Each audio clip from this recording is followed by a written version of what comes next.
there. Says we are now live. All right, people. We are live with episode 36. Eventually with Mr. Hand, George Hand. We had a test call with him about an hour ago, and he should be joining us shortly. But in the meantime, we figured we'd just get started, and George will pop in probably in the next 5 minutes. George, our guest tonight, he served in 1st Special Forces Group, and then he was a Delta Force operator, and has done a lot of interesting stuff since then, particularly working counter human trafficking. So thanks for joining us tonight, and we should get George up here shortly. Of course, this is the Team House. I'm Jack Murphy. This is my co-host here, Dave Park. I am streaming from the Bug Out location, and Dave is still down in the city. I noticed, Dave, that the reason why our videos, the last 2 videos, got demonetized, I think it's because we mentioned the Ronies, and YouTube is just demonetizing anything that mentions the Rona. Really? I believe that's what's going on there. Well, they also said that like there's going to be AI censoring because most people are working from home, so a lot of it's going to be AI, and they said that the AI would probably be over censoring. But if I remember right, in the original canon, I'm pretty sure this is how Skynet started. Yeah, me too. Oh, man. So how are, I don't really want to focus on the Rona so much. I think there's enough of that out there. But how are you doing down there in the city? It's quiet. It's as quiet as one would, quiet as a church mouse, as it were, or whatever. Yeah, it's quiet. I don't know if they are a lot of places are closed. Mm-hmm. I don't know if they're enforcing any type, like I have not been stopped when I've gone out for groceries. I haven't been stopped when I went to work. Subways are pretty much dead, but they're also running much slower now. They're running on a restricted schedule. Yeah, it's interesting. A lot of people cooking that don't normally cook, a lot of people, but there's plenty of toilet paper. So it's not quite the end of the world.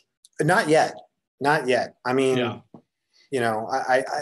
If a lack of Charmin is the precursor to the apocalypse, we are not there yet. Okay. Well, my mother, she works in a hospital, and it's definitely stressing people out. It's here in New York. Sure. And here's George, just so you know. Okay.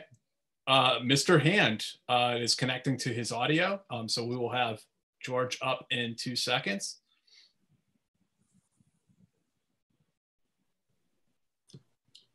George. Yeah, test. Yeah, we got you. Oh. You're live streaming, brother. Okay. Did the video come through this time? Yeah. It all looks great. So, George, welcome to the show. Thanks, whoever's joining us here today, really appreciate having you on. Every time I have ever jumped onto a phone call with George, it's he's got something fascinating to lay on me. So pressure's on, man. I know there's going to be no shortage of anything to talk about. And before we actually go deep into it and dive right into it, I do want to bring our viewers a quick word from our sponsors who are sponsoring this interview. We are sponsored by Ned, which you can see right there. Ned is a wellness company, and this is their hemp oil product that they sent to me that I've been using, and maybe you can see there, it's about halfway empty. I have been using this. I don't know, do you have any experience with hemp oil, George? No, we did try it. We gave it a shot, and I didn't get results, and didn't like some side effect that I got from it. Oh, really? Did it like make you like groggy? Yeah, it did that, didn't it? I definitely wasn't in my typical state of mind when I took it. Oh, really? Wow. Yeah. So it's just it's a thing that just isn't for me. That's all. It's not a big deal. Yeah. And it could be what you were using, because I have no idea. Yeah, this stuff something local to Albuquerque here. It might be a little stronger than what's street legal, if you know what I mean.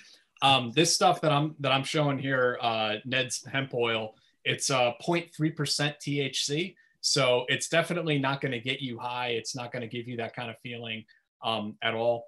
I was also, excuse me, I was pretty skeptical of it when they first sent it to me, but I've been using it for about 3 weeks now, and I've actually had very good results with it. It's really helped me get to sleep and have a much deeper sleep.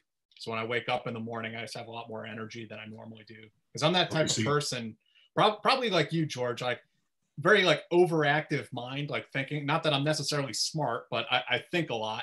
And I have a hard time getting to sleep at night. I'm always that guy. Like I'm not asleep until 2 in the morning most of the time. Yeah, that's so good, man.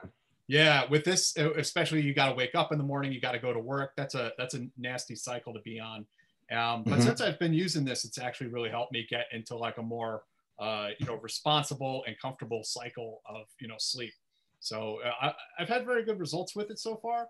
And Ned offers a discount for the listeners of our stream or viewers of this stream. If you guys want to go and check them out, you can find them at helloned.com. And if you go to helloned.com/teamhouse, you get 15% off and you get free shipping on your first order. So it's helloned.com/teamhouse. So if you go check it out, it's there. And otherwise, let's get down to it. George, again, welcome to the show. Thanks for coming on. Thanks, Jack and Dave. Great to have you, George. Great to have you. Appreciate it. So, George, I mean, I don't even know where to start with you, because we just end up circling around at so many different topics. But we had, I guess, pre-gamed a few things as far as, excuse me, what we wanted to talk about today. I know I'm very interested because we had talked to some previous guests. We talked to H.K. Roy and others who were with the CIA operating in the Balkans during the 1990s. And you were over there on the JSOC side. So I was really interested in hearing your whole perspective about how that spun up and some of your deployments over there. I think it'll dovetail really well and kind of tell a more complete picture of what was going on over there at the time. Well, I have about 9 months total in country there. 3 of it was unrelated. It was PSD stuff, butlering the country commander around. But the other 6 months were 2 deployments that were specifically PIFWIC focused. We were, they have their deck of cards list of mostly generals, that were indicted by the Hague, specifically from former Yugoslavia, to stand trial for war crimes. George, could you just elaborate for viewers who don't know what PIFWICs are? Yeah, PIFWIC breaks down to persons indicted for war crimes by the Hague.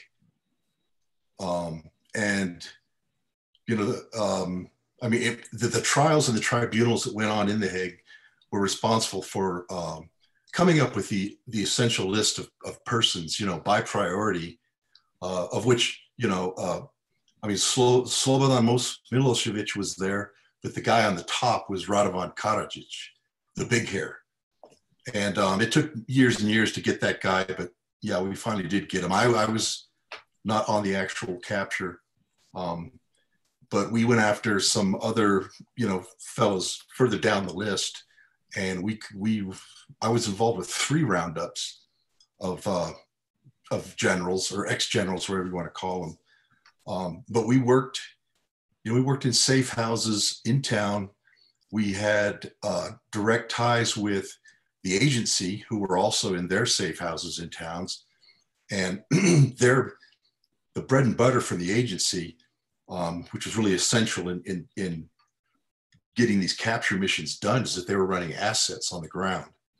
And that's a really difficult job. I have about zero formal experience in recruiting assets, but, and I was happy to leave it to those guys. It's like, well, one more thing I don't have to specialize in, let somebody else do it. but they would, they had to work in and among the population. They had to figure out local people that they thought they could trust, whether they could buy their trust, with money or whatever that was. And I don't really know how they did it. I just, I've always understood that they were good, decent means. In other words, they weren't out there extorting people or blackmailing them or trying to do that sort of thing.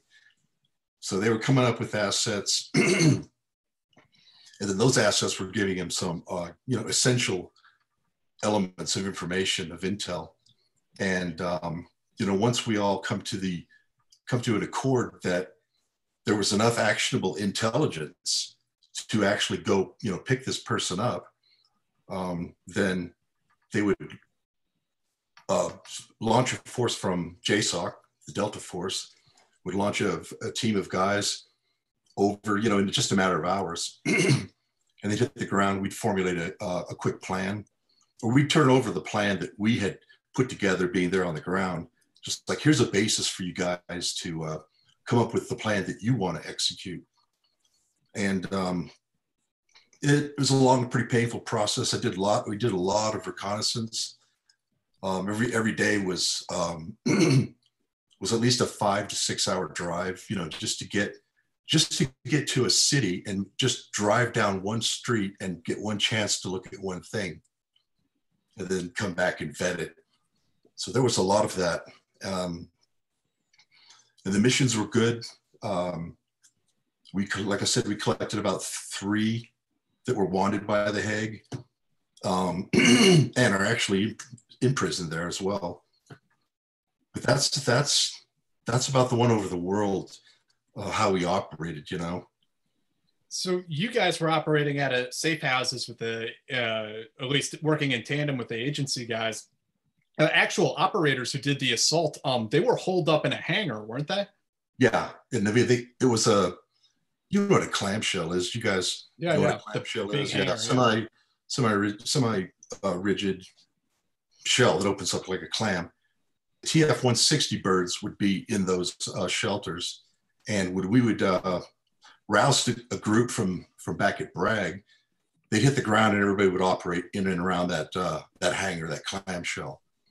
But there was not a force there like on retainer. They weren't just, there in case something happened. We sent for them, on a case by case basis. Oh, well, we got the intel, go ahead and, spring the force, bring them over. And probably a pretty cool mission for those guys, because there's no hangar life. Not really. There's not, right. Just laying around rotting for day after day, waiting for something to happen. It was just like a sprint to get from Bragg, in country to Bosnia. And probably, working stuff up immediately with the potential to launch that very same day.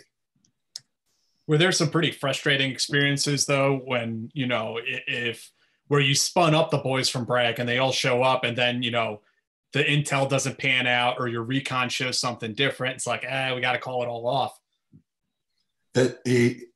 I know that it happened. It didn't happen while I was there. In my experience, it was all 3 missions went off, and all 3 were successful, and everybody rejoiced, and it was a great, good track record, 3 for 3. Yeah, for sure. But, yeah, but at the same time, I'm thinking that had a little bit of bearing on the assault criteria. It's like, well, we know that we have to be so sure that this is going to happen, because we're going to spring this Delta Force unit all the way overseas, right. Bring them all the way over here, and if it's screwed up, then that's yeah, it's a big deal. So, and I just kind of was worried a little bit that kind of raised the bar for what they're willing to accept, to bring the that the intel had to be like 100% solid before they would and it almost, at times it almost seemed like it was not even realistic. Like, we can't, the things you're asking for, the only way I'm gonna get them is like, I might as well just grab the guy by the collar, right? I go, hey, never mind the assault, I got him, because, you know, which is interesting because, you know, when you get into Iraq and Afghanistan, the threshold for intel for a hit, I mean, was much, much lower. It's like, well, you know, maybe this phone number might have been connected to this guy at some point in time, and we'll go in and, you know, collect up every military age male and see if he's in there. Or even better, Dave, where you hit that house and it turns out they're not there, but the guy who lives there is like, well, I'm not a bad guy, but I know where a bad guy lives. Right, and the next thing you know, you're blowing down every door on the block. Yeah, yeah. Or walking like 7 clicks to some village out in the middle of nowhere to roll up one of his arch enemies. So yeah, interesting. So it was like a target rich environment, Dave, then? Target rich, and also it was target rich, but it was also the threshold for intelligence just wasn't that high. And I think part of that is because there was so much circular reporting. Part of that was because everybody was there and everybody wanted in on the action, you know, so it's like missions galore, you know. Yeah, with your element, George, I mean, they had the whole varsity team to focus on that mission. Right. And, you know, it sounds like you guys were really able to bring it. Yeah, absolutely. And the threshold for you guys, because how many times can you bring a US based unit over to Bosnia, over there and strike out before people start going, hey, you know what, this isn't working. Jack, I will tell you, one of those, one of the 3 was, well, when the force got there, and this is Pat McNamara was there on this. You know Pat, he knows you. But they scrambled, you know, B squadron. B squadron came all the way out, and they went to snatch the guy. And when they showed up to, you know, the location where it was supposed to go down, you know, there was a car there, and there was a couple of local boys, you know, that waved him over. There was this dude, and he had that they were after. So he was hogtied and was gagged, and, you know, had blood running down his face. But that frustrated them because, you know, they didn't get to do a capture mission. Like the guy was like already captured and just handed over. So they were calling him a gift wick. That's the going joke. And yeah, so they just, you know, picked up their parcel and threw them on a Black Hawk, you know, and rotored back to Eagle Base. And of course, since they were frustrated, they went ahead and had a whole bunch of really great photo opportunities, some great Kodak moments, you know, with the gift wick propped up. He's still blindfolded and blood running down his head, you know, and all the boys taking turns. I've seen the picture, but there's no way it's available anywhere possible.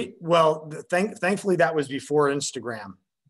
And it was. Yeah.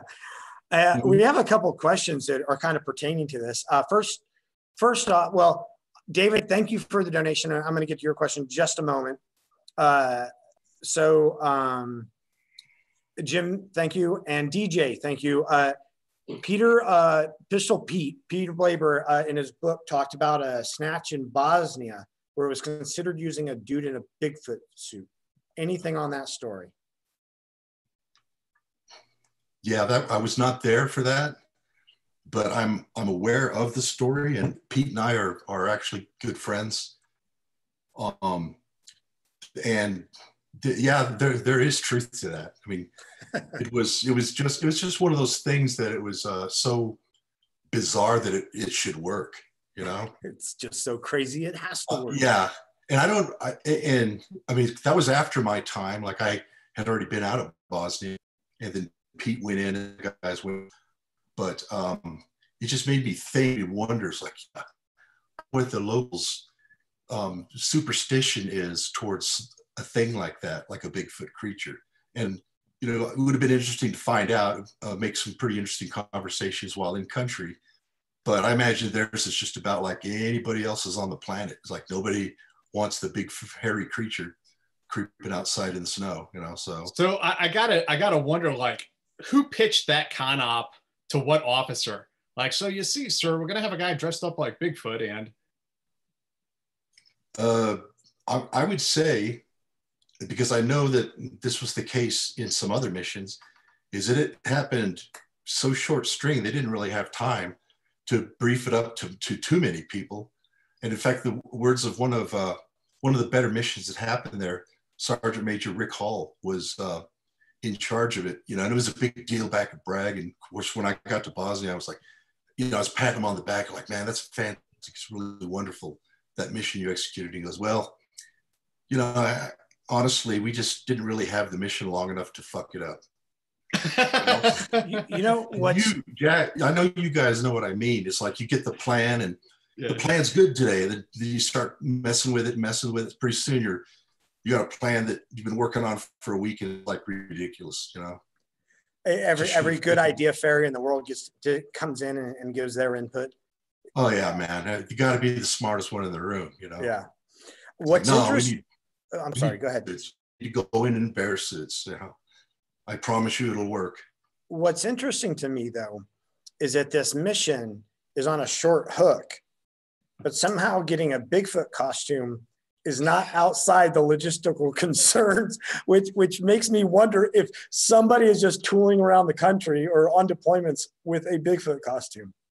You know, like it's not like they're ordering off Amazon. Yeah, I just don't know, man. But you know, I'm ghostwriting a book for a guy. He's a Task Force 160 AH-6 driver. So he's an attack helo driver. And he supported Delta on the siege of Hadith the Dam. And he also supported them heavily as he was like the airborne commander in a Spectre gunship or orbiting over Objective Gecko on D-Day of Afghanistan. Oh, yeah. Where of course the Rangers were at Rhino parachuting in, seizing that airfield. The Delta came in on Gecko, which was Mullah Muhammad Omar's compound. This guy, he was key to that. And then the Hadith the Dam piece, and then some other things. I'm ghostwriting a book for him, and he threw a chapter at me today, you know, and I started skimming through the chapter, and he mentions Pete in there. And I immediately got on the computer. I had to say, Greg, is this what is this true? But he's describing how Pete went to, like in their talk, he went to adjust this big old metal fan, and they heard a wing ding ding noise, and they saw Pete's finger go flying across the room. And yeah, exactly. That's exactly what and some dude collected it for him and brought it, gave him his finger back, and he was saying how unbelievably embarrassed he was that this happened, because now they had to like send him back overseas to get his finger reattached. Yeah, and so he was going to miss out on some important things. That's all that mattered to him. Not his finger flew across the room, but that he was going to miss out on some of this action. That's going to be a good read. Well, I get to. He regurgitates his stuff, and I just put it in. I get to shack it up, you know, embellish it, and all this other sort of things how I want. Oh, that's awesome.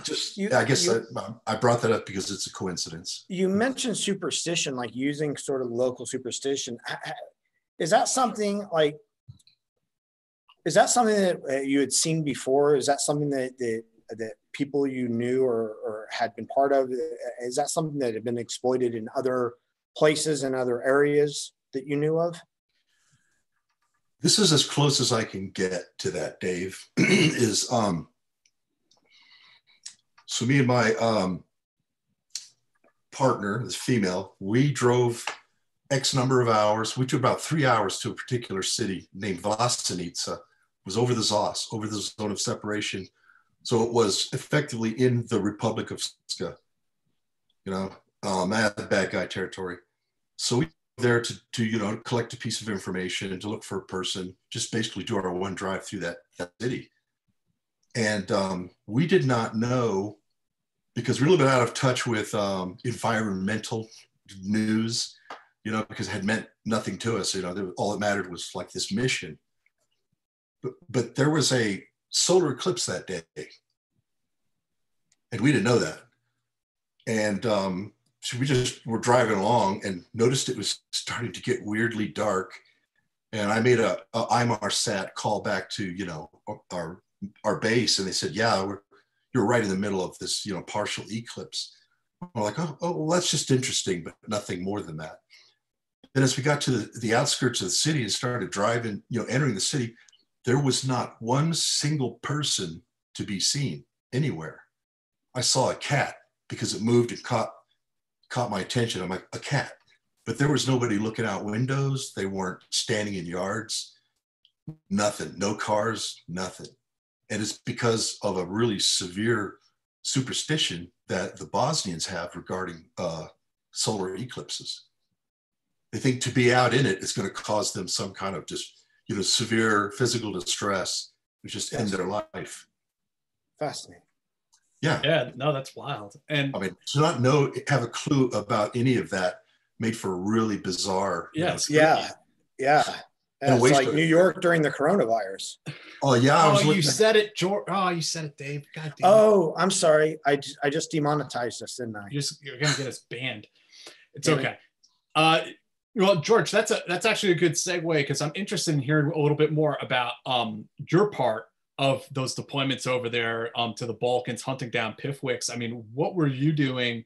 You mentioned driving around town with a woman in the car. I mean, can you guys elaborate on some of this stuff for us?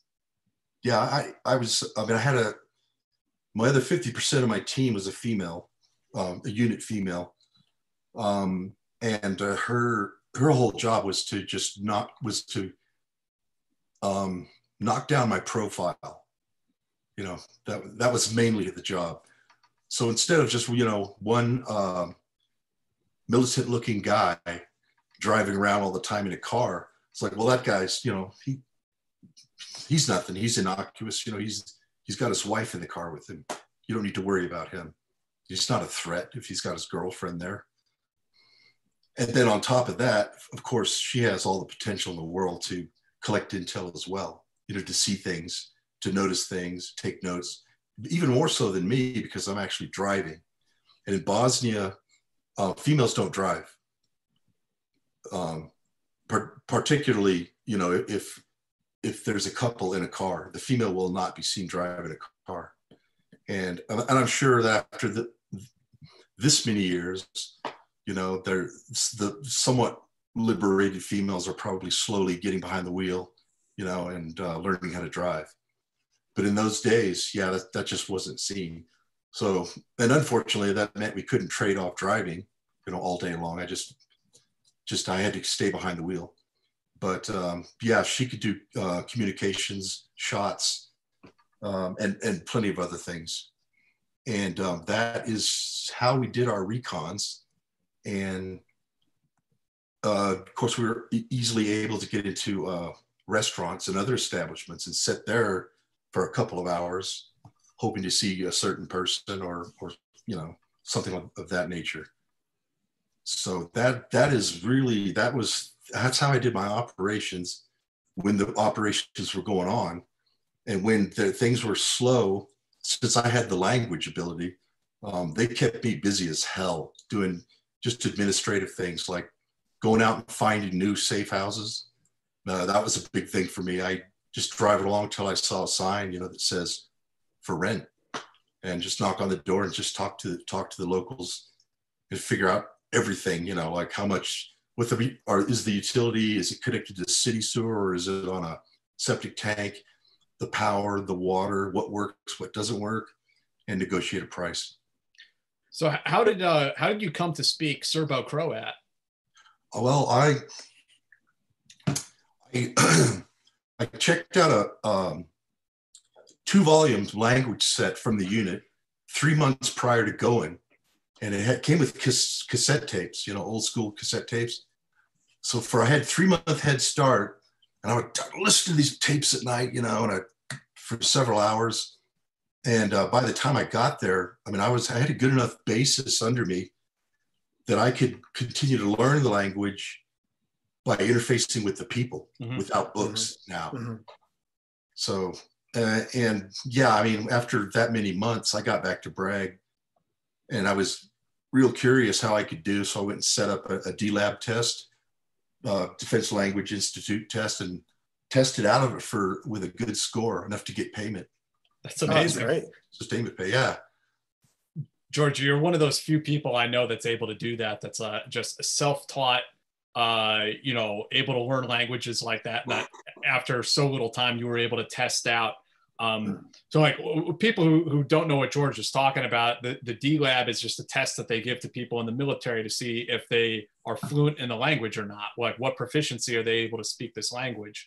And that George was able to get paid for it meant that he was proficient. I mean, and were you a 3.3 or a 2.2? What does it have to be to get paid for it, George? The languages are they're different based on their category of difficulty. For instance, I would have to test higher in French to get pay than I would for a Slavic language like Serbo-Croatian, or the Asian language like Mandarin and Cantonese Chinese. So, and I think I was at a 2 and a 2 with no plus signs for Serbo-Croatian, and that's plenty to get get some pay. Yeah, 2.2. And what else did I want to say? Yeah, even though I tested it out and high enough for pay, I couldn't get the pay because I was already drawing maximum language pay for Cantonese Chinese. I think I'm the only guy in the Army that was taking that test once a year, you know? That's amazing. Yeah, and you were self-taught when it comes to that too. I mean, that started when you were a kid working in a Chinese restaurant, right? Yeah. Yep. That's amazing, George. Yeah. Yeah. No, go ahead, Dave. Well, I was just gonna say the D-Lab is the aptitude battery to get you into like language school, and then the DLPT is the proficiency test. Thank you. Yeah. Exactly. Just for the people who will come on afterwards and say, George, working with the woman in the unit, like that's kind of an interesting segue into like women in the unit. How were they selected? How were they trained? Were they trained differently than you guys? And do you feel like that's the precursor to women being in the SOF community now, or how was it received at the time?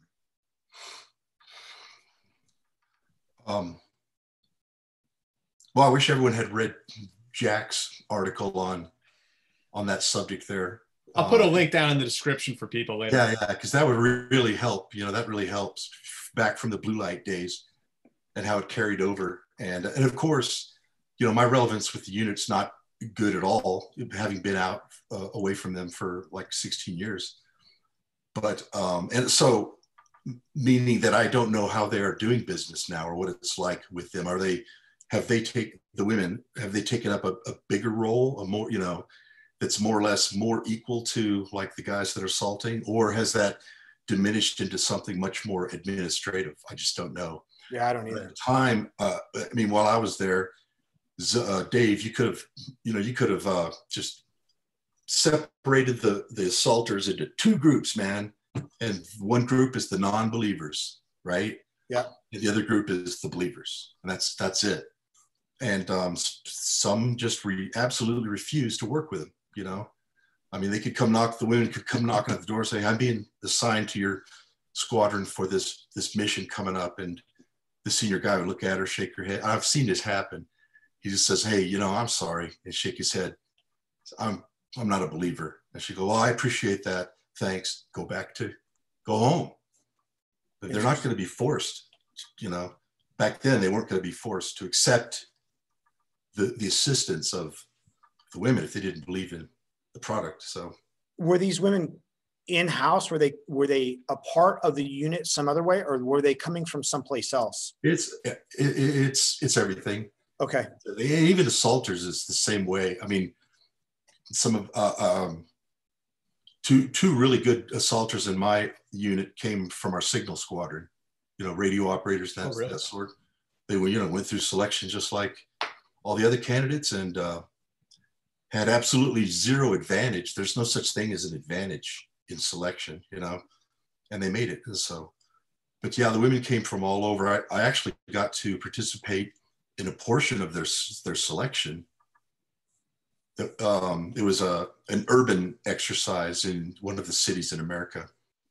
And I got to go participate with that. And I was, I'll tell you what, I know I've told Jack this before, but something that really shocked me, you know, left me like speechless for like 5 or 10 minutes was, I remember talking to a couple of the cadre females, one in particular that I was going to Bosnia with. And we were interviewing some of the candidates. We were grading some of their stuff. And so she's interacting with them, being the female.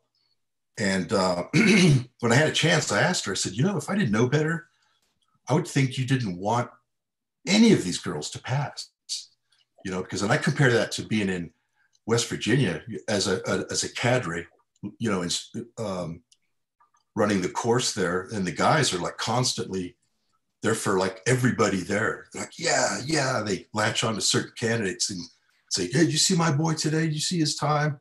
You know, just constantly rooting for all these dudes to make it because we need help on the teams. We want them in, coming in, passing fairly and making it to teams. But I asked her that. I said, it just seems like you don't want like anybody to pass. She says, oh, absolutely. Yeah, we don't want any of them. She said, we, like all of us women in the unit, do not want the other women in because it's territorial. Huh. They don't want them there, you know, even if we're down to just like such a small fraction of what we need, you know, to maintain the mission. They don't care. They would just assume everyone flunked and that they were the last one standing person there. And that's a shitty way to think. It's interesting because we had on Tracy Walder a couple weeks ago, and she said that the FBI selection was kind of the same way, that the women were very much like worse than the guys were. Worse than the guys. Territorial is the word she used. Yeah. And you know, you told me when we talked about it, George, you were like, you know, this is a very destructive attitude to have because you're destroying your own unit. Yeah. Yeah, it's almost treasonous. And it made me wonder too, is that when the few did make it all the way through to where, you know, they're sitting in team rooms, it's like, how are they getting treated now? Right. Here's a female that nobody wanted in, none of the other women wanted, but now she's in. And what are they gonna do with her? Well, and for the women who don't make it, when they go back out to the big army, if any other females ever listen to them are like, no, don't go. It's horrible. Don't go. You know, like you will be like treated poorly and, you know, like people might say that about like SEER, like don't go because it's like, you know, sitting on a cold stool naked and hitting your nutsack with a hammer. Yeah, you know? But they're not saying don't go because you're going to be treated with some sort of prejudice or something like that. Yeah, man, you're absolutely right, Dave. There's no such thing as that. I want to add a thing just because it's funny, is that one of the persons that I was assigned to for the entire day to follow around, you know, as she did accomplished all these tasks.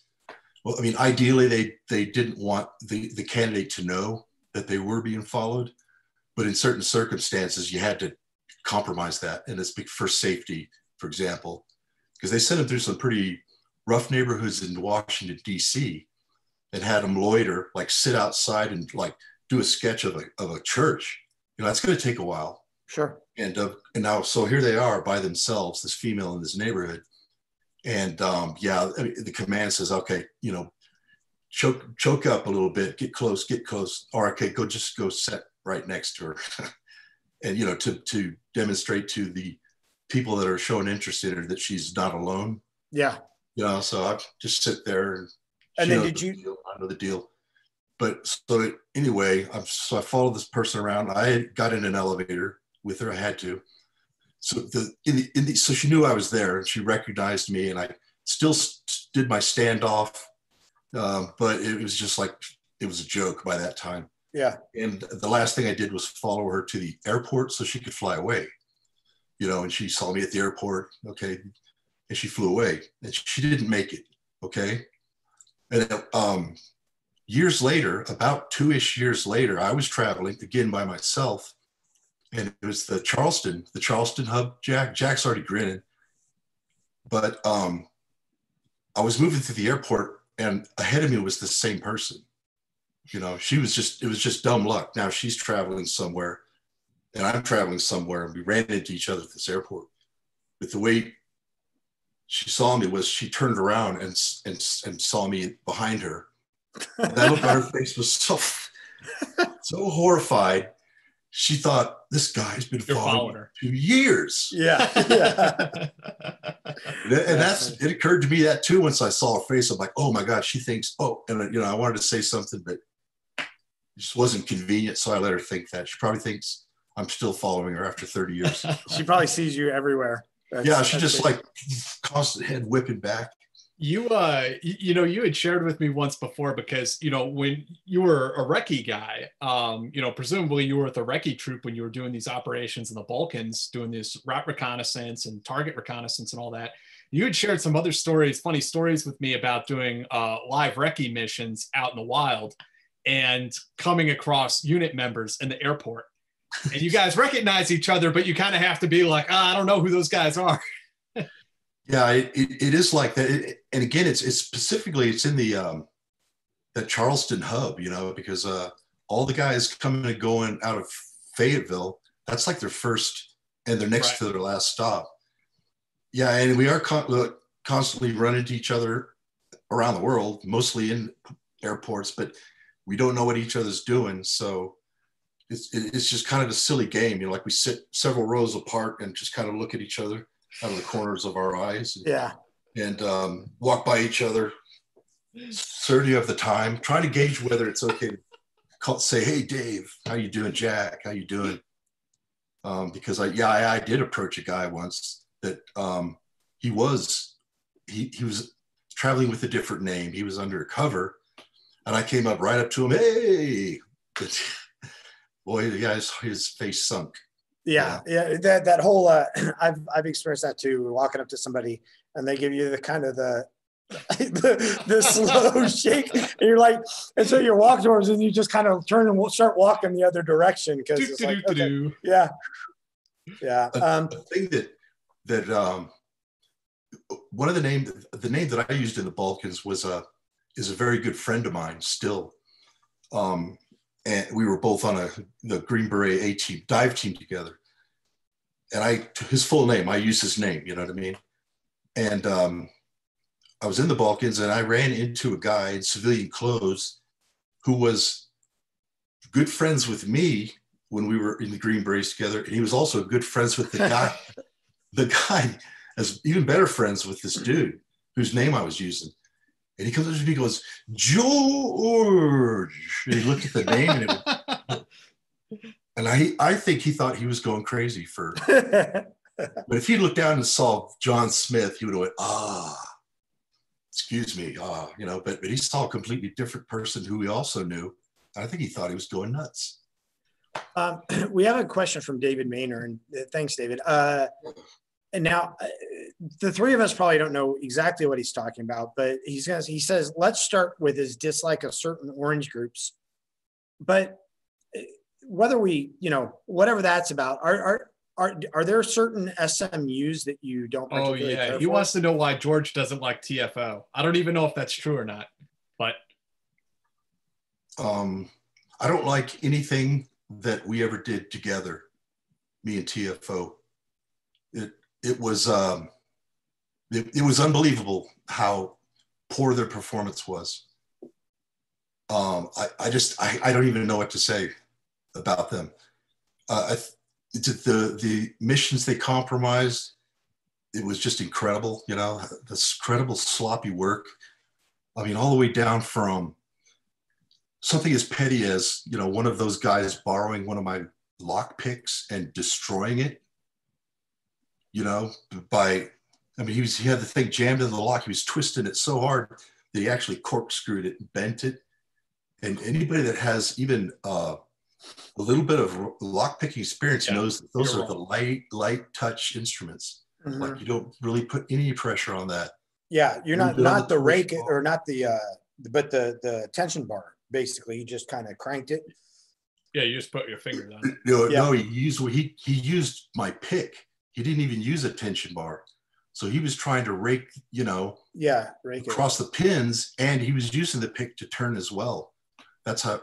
So he didn't know how to pick locks. I don't even know why he saw me do it. He saw me throw open a lock, and he goes, "Hey, can I borrow those?" You know, like all savvy, and me thinking he knew what he was doing, and he didn't.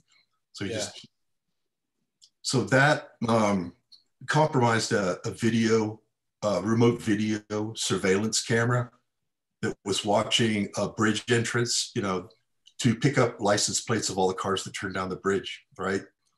So these two orange guys went and put that thing up. 24 hours later, they went back to recover it, and it was gone. So they came back and they're telling my supervisor, blue supervisor, he says, well, okay, tell me everything about how you put that in. It turns out they put it in at about 1,600 hours in daylight. They put it up in broad daylight. He goes, well, we didn't see anybody. Wow. So again, you know, it's like, and I know just they got not the best crew that they had out with you, I guess. No. Well, both of those stories are different persons. And then they also pulled into a safe house. I mean, we have safe houses all over Bosnia, and you just know where they're at. So, you know, wherever you're at in your mission, depending on how it went, you would know where a close one was, where you could go stay there. Even if there's people already there, it's okay. But these guys pulled up in their car, and they were tired, man, you know, because they had a long day. So they were tired. And they were too tired to pull their radios and their weapons out of their car. So they went and, you know, took their naps. And while they were doing that, some locals stole their car, pushed it out to the street and jumped it. So these guys lost assault rifles, and they lost radios, you know, with fills. With crypto, yeah. With crypto fills. Yeah. And I mean, you know, let's throw the rest of it in there. Remember the Chinese embassy in Belgrade?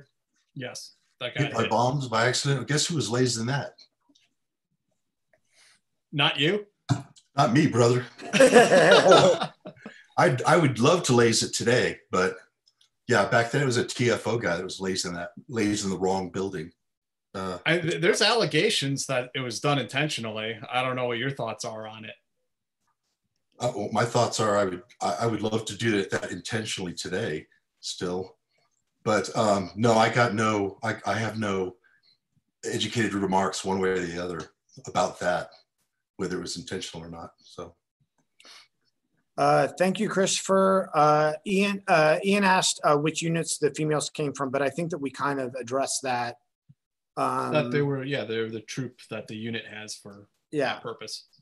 And that's kind of where we're at. Hey, George, I mean, I know that you've done a lot of interviews and you've talked with Jack before, but for our guys, or for our viewers, guys and girl, maybe, I'm not sure, but for our viewers who may not be familiar with like your superhero origin story and your backstory, can you tell us like how you came up, how you got in the Army, like, you know, where you went from there and how you got to be who you are now? Yeah, sure. I honestly felt like I wanted to go into the Army, you know, and carry a rifle, to be one of the guys since I was 5 years old. I'm positive I can remember that. So I mean, that is what I did. When I was old enough, I just went straight into the Army and was an infantry guy carrying a rifle. So I was okay with that. Yeah. And this was between wars, you know, this is like a peacetime Army. And it was awful. You know, 2 years, I was in for the shortest amount of time possible, 2 years, in case I didn't like it. And it was horrible. You know, it was just a bunch of thugs and hoodlums and just a really poor crowd of people there. So I wanted to get away from that unit. And the best way to do it, you know, talking to the right people, was, so I wanted to get out, you know, go to the Green Berets. Decided that's what I wanted to do. But the problem with that is that you had to be airborne.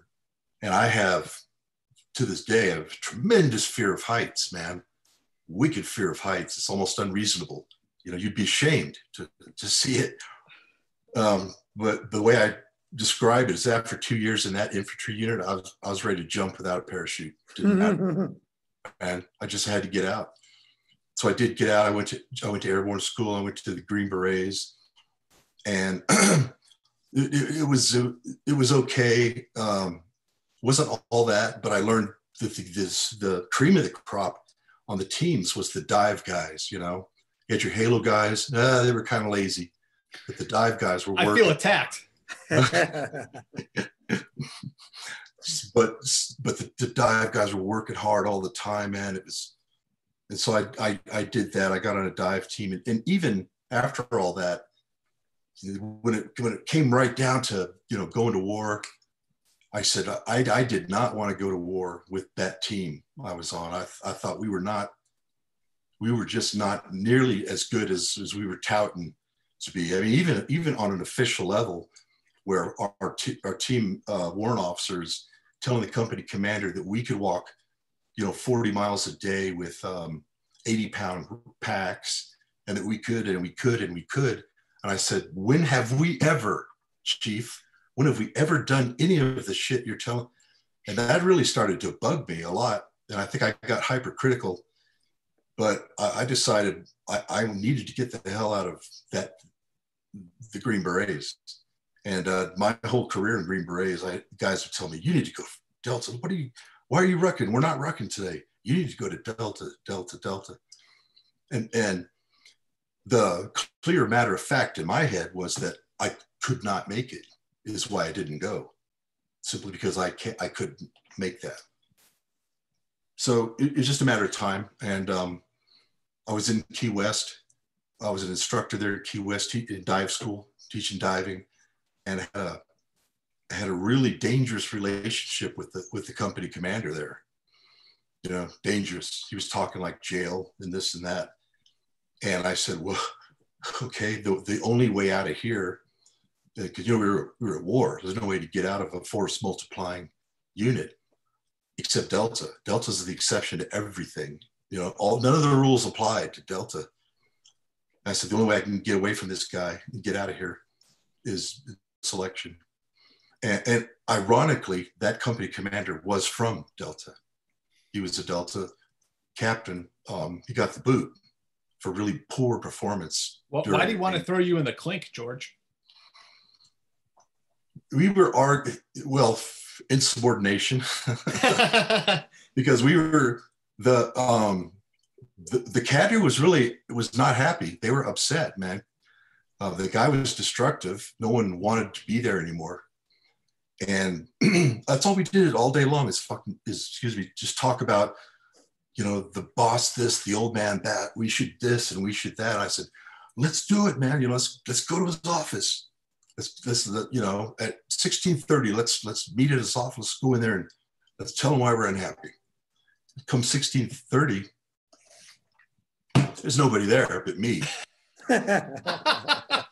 You know, and he's like, Sergeant Hand, is there some reason you're standing outside my office? You know, so I go in there and go, wow, look here, boss. You know, and we'd have a conversation, and I called him a dick, right? I said, you know something, sir, you're a dick. And he looked at me, he was really shocked, like, what do you say to that? And he goes, well, you know something, Sergeant Hand, you're a dick too. You know, I was like, oh, that's what you are. That's your comeback. But anyway, and it went like that for about 3 days straight. You know, 16:30, the guys are roaring, and they were gone.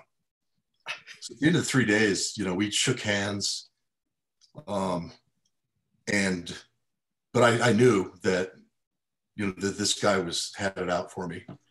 He wasn't going to overlook, those 3 days. Oh, you went to selection, and correct me if I'm wrong, if I misremember, you didn't make it the first time. No, I did make it the first time. You did? I did. Totally didn't expect to. Not too many people did, but I made it through the first time. Why do I have this story in my head? Were you training up for it and you got hurt, so you weren't able to go? Yeah. What I did is I trained. There's a sheet they publish. It's a recommended training regimen. You should be able to do these things, and and I tried to keep pace with it, and I could not do all those things that they recommend. I couldn't do them, and I trashed myself, trying to meet their goal. And as I describe it, it's like the day I left for the airport. I grabbed my bags and I was limping to my car, and I opened up the trunk and threw one bag in the next bag, and then I sat there and went, what just happened here? What did George just do? He just limped to his car. You cannot limp to selection. No, you can't. That's not where you go to recover. That's where you go to tear down. Yeah. So I pulled the bags right out of the bag, put it back in my house, and called that sergeant major and said, I'm not going to be able to make it, And he goes, do you want another date? I'm like, I don't have an answer for you right now. So, went back to business as usual, the boss glaring at me. I'm like, holy crap. I have to say real quick though, when I made it and came back to Key West, he was a different guy. We were buddies, man. He has arm around me, smiling all the time. Look at my boy, But so what a two-faced idiot. So I'm back to just an instructor, we have our next class in, and I was standing outside on the fire escape with one of the students, and he was looking at me, and he goes, you're sergeant first class hand, huh? I said, yeah, I am. And he goes, did you have a date to go to selection recently? I said, yeah, I did, as a matter of fact. How do you know that? And he said, well, I just came from there.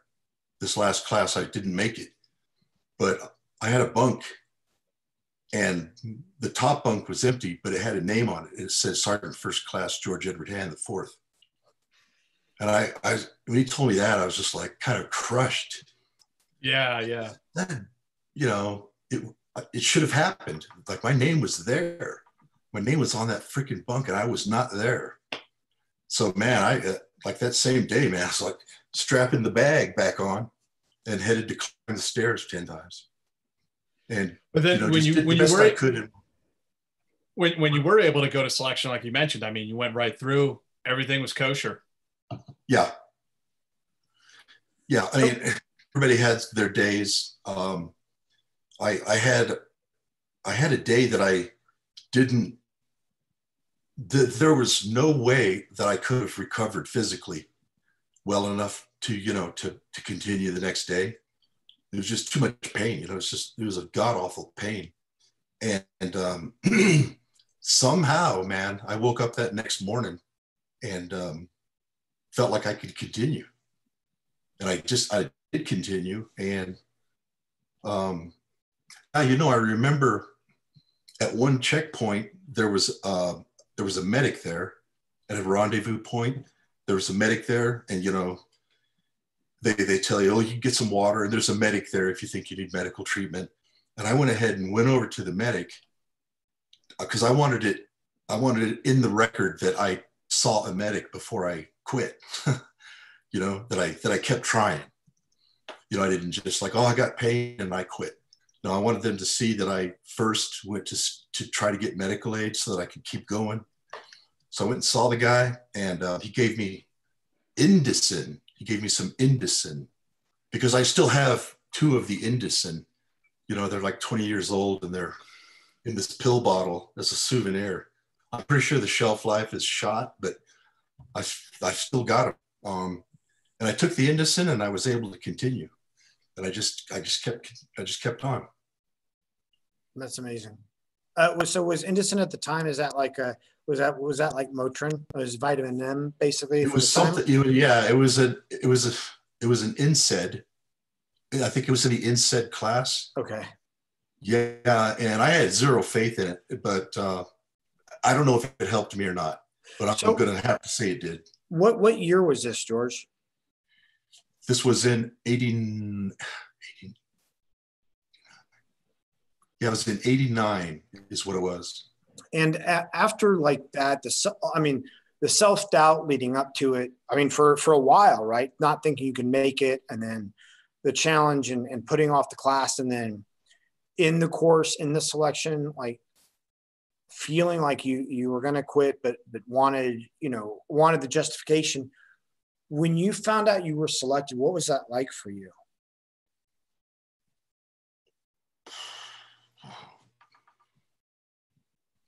Well, at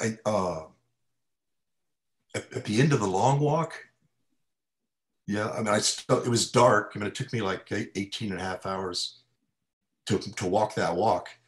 And I stumbled into the sergeant. I couldn't see him, but I could hear him because he got out in front of me. He said, "Sergeant Hand, you just, passed whatever, the Virginia portion of selection and assessment." And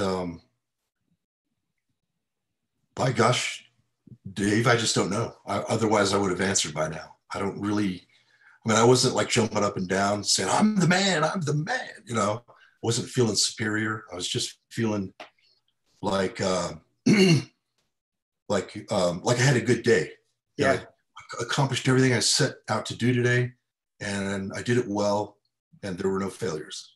And then like when you were in OTC, through OTC, when you got to the unit and things like that, I mean, did you find that self-doubt creeping back up, or did you feel more settled, like in your heart about you being there and about you belonging there? Yeah, I felt, I didn't really feel like this great surge of confidence, but like I had zero fear at all that I would be too scared to do something. It's like, well, I didn't sign up for this shit. Right. It wasn't like that. It was like, and we even talked about it amongst ourselves. It's like, they could ask us to do anything and we'd try it. I know we'd try it. Might make it, but we'd give it a shot. I mean, sure. Dave's asking, again, for the viewers, Dave's asking about the operator training course that you guys do to, become qualified operators in the unit. And is that like just a straight up boys summer camp? I mean, like just the most awesome thing ever, where you're training to do like taking down aircraft, and I just imagine all kinds of high speed stuff in the back of my mind. Yeah, it really is. I mean, and it's like 5 months of that.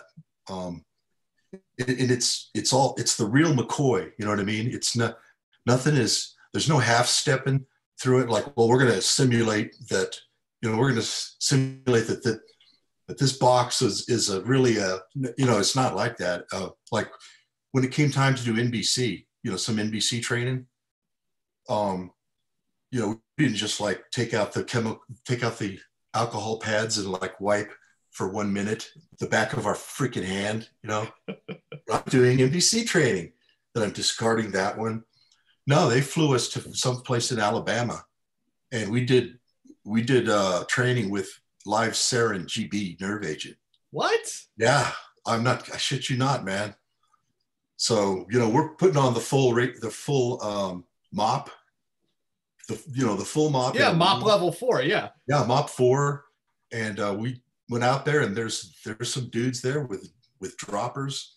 And we were briefed ahead of time. It's like, we're going to do live agent training. We're going to be contaminated with sarin GB. They're going to put it on our persons, and we're going to have to decon ourselves and our buddies, and we're going to have to do it right. I'm like, yeah, we're going to have to do it right. I mean, the consequences, you're not going to feel very good, and your eyes are going to water. Yeah, I mean, sarin, I'm not a chem expert or anything. Does sarin asphyxiate you, or is it one of those things that it touches your skin and you're fucked? you can't really even endure a pin-sized drop on your bare skin. I mean, it's going to start locking up every muscle in your body, you know, so it's going to contort you into a really weird shape. And it's also going to, you're not going to be able to breathe because the breathing is done by a muscle. So, it's a really horrible death. And so they contaminated us with that stuff, and we decontaminated, you know, very thoroughly, and re-decontaminated and decontaminated each other. And there was it was like we were swimming in the end. There was so much water everywhere. I was talking to somebody just this week about a former unit member that you crossed paths with. And this person was telling me about this operator had to get into MOP 4 to do some work overseas in the 1990s, WMD work. And the other civilians, the other people who were part of this program could not get into a MOP 4 suit in the heat, in the summer heat, in the desert, they passed out in like 2 seconds. And this one dude from your unit was such a badass guy. He got in there every time and went through the work, did everything that he had to do. And when they pulled him out of the suit, it was just like buckets and buckets of sweat because nothing gets out, right? So once he takes it off, it's like buckets of sweat coming out. And they were like trying to fucking put ice blankets and that kind of stuff on him. It's like, no, I got to finish the job, and got back into it and went and did it. And I was just like, God damn. It's nuts. Yeah. And you know, I think, I know we attacked a WMD. It was in Virginia. I believe it was an underground facility that was owned by AT&T. That's what it was. So it was deep underground, man. It was everything, blast valves, you know, the exhaust tunnels, and it was everything, huge vault doors. And we flew to that. We left Bragg already masked up, you know, so we had the entire transit of the helo. Oh, wow. We had the whole mission, you know, and then the transit back, and we went through a decon there in the Pine Woods, like at midnight or something. But the whole time, you know, total time of transit from beginning to end, I was masked up for 8.5 hours. Oh my God. With never cracking that thing to cheat, you know, because. So for our viewers who have never been in MOP, which is what is it? What's military oriented protective posture? Right. And it is a suit that basically like the old sweatsuits that people used to wear. If you imagine wrapping your body in a non-breathable, in a non-breathable, like complete from head to toe, heavy kind of galoshed sort of boots, a mask with, you know, fitted with a gas mask. It's just your own body temperature is going to heat it up and cause sweat. Then any activity under that is going to, you know, And because these are operators, they've got all their gear with them, right? Right. So they got you got your guns, your ammo, you got your breaching kit, carrying a full combat load, moving quickly. Yeah. Mm-hmm. And George, this training was to simulate cracking into an underground facility and securing a weapon of mass destruction. If I'm following. Score. It was a warhead, nuke warhead. That's some pretty gnarly stuff. Obviously you've thought about it quite a bit, George, but I mean, for the average American to think about that, we have these dudes, these operators who are standing by, you know, worst case scenario, that like sum of all fears type stuff, who can go in and execute that type of operation if it became necessary. Yeah, I think about it still. The mission that me and one of the guys who's is KIA now, Guy Catino, we cut a grating that's on the ground. It was the exhaust vent, you know, for air in, air out. And it's about 30 feet deep. So they cut the grating open. We threw a fast rope down there, and me and Guy slid down this damn rope to the bottom. So it went down 30 feet, and then it elbowed, and it went back in about 15 or 20 feet. right? And our mission was to see, there were supposed to be 2 blast valves. Blast valves are like this big, metal, thick, heavy metal. And there's a rod on them, and they're designed to, if there's a nuclear blast, the concussion of the blast will come in and it'll slam those valves shut so it doesn't get inside the facility. And, of course, they could be remotely opened and closed. And me and Guy were to go down there to see if those blast valves were open. That was our whole mission, the mission, the first piece of the mission. And if they were closed, then no go. We just pull back out and we leave this whole shaft alone. There's nothing for us there. But if they're open, then we can get in there with an exothermic torch and we can cut that shaft that they're on, and boom, boom, boom, boom. We'd have a hole that we could like start diving through. So me and Guy got down there, slid down the rope, saw that the valves were open. That was a good thing. But about then, the guys up top started torching the rest of the grating to get rid of it. So they're burning these exothermic torches, Brocos, and all this damn slag is just pouring down the shaft. It's splattering. Oh my God. It's splattering right at the elbow where me and Guy are at. And we started creeping back till we had our backs up against the concrete, just watching this, this fire avalanche. And we started, he yelled at me, he goes, I don't think I can breathe. And I'm like, yeah, man, we're losing some air. We got to get out of here, because all that slag and the torture was burning the freaking air up, Yeah. So we're calling to these guys like, stop, ceasefire, ceasefire, give us a chance to climb the hell out of here. Well, so we climbed out. These other dudes went back, the breachers went back in and started working on those valves. They come very quickly. Really How quickly. did you climb out in mop? Yeah, that's what I was going to ask. We should have known this beforehand, but none of us thought about it. But as soon as we're sliding down that fast rope, like my elbow was banging into the thing, bunk, bunk, and it's rungs into the concrete. Every shaft is going to have rungs, it's going to have something. So there's this nice ladder rungs, like every 3 feet. So so we just climbed our way out of there like normal human beings. But I mean, presumably, thankfully this was a training exercise, but in real life, you couldn't assume there's a ladder there unless you had somebody with eyes on, right?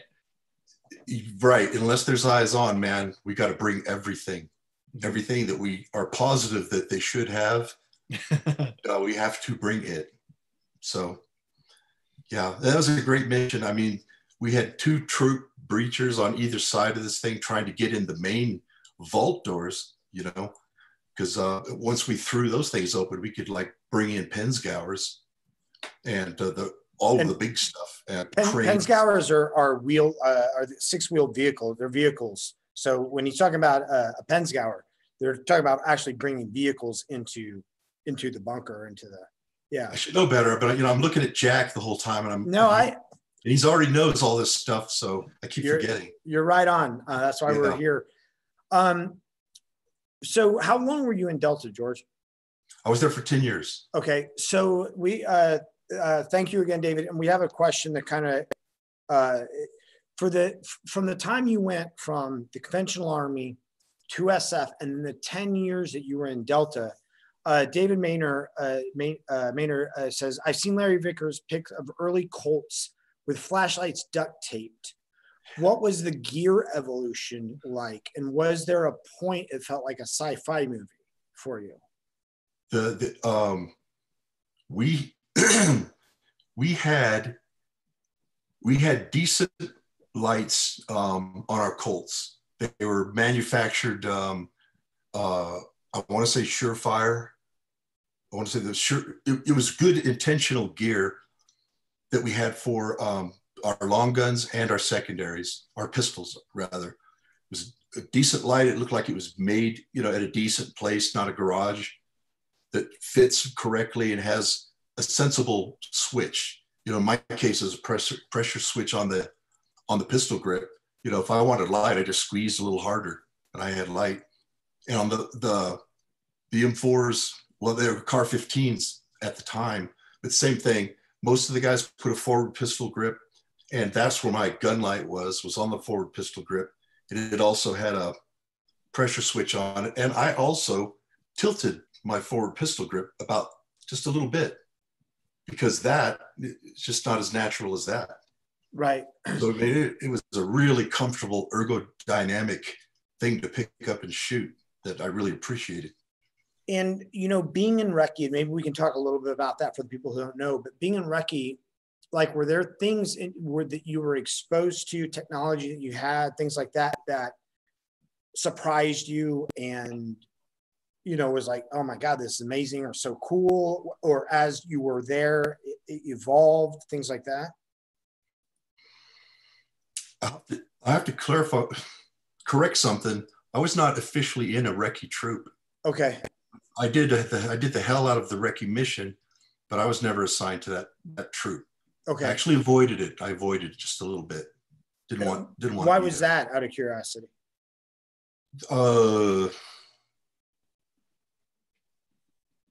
You know what? I'll tell you. And it has nothing to do with the mission or the equipment or anything, but it actually had to do with the guys there. I mean, recce only took senior persons, right? And that's beautiful. That's a beautiful thing. Well, senior persons are also older persons. And I started noticing that in the recce troop, there was guys there that were not physically up to standard, and who knew it and who didn't give a shit. And I also noticed that even when I got there as a brand new guy, I noticed that there was at least one or two dudes in this recce troop that never said a goddamn thing to me, never said good morning or, hey, how's it going? And it just, I'm noticing things. Like I noticed when we did loadouts, I mean, those are a bear. You're lifting like 1 million pounds of gear, you know, like 40 pounds at a time and 50 pounds. And I noticed that some of those recce guys would open up their team room doors and they would drag their gear over to the pile. Then they'd go back in their team room and shut the door. You know, and I noticed that from up on the cargo truck where I always position myself, so I could lift every single person's bag in the whole squadron.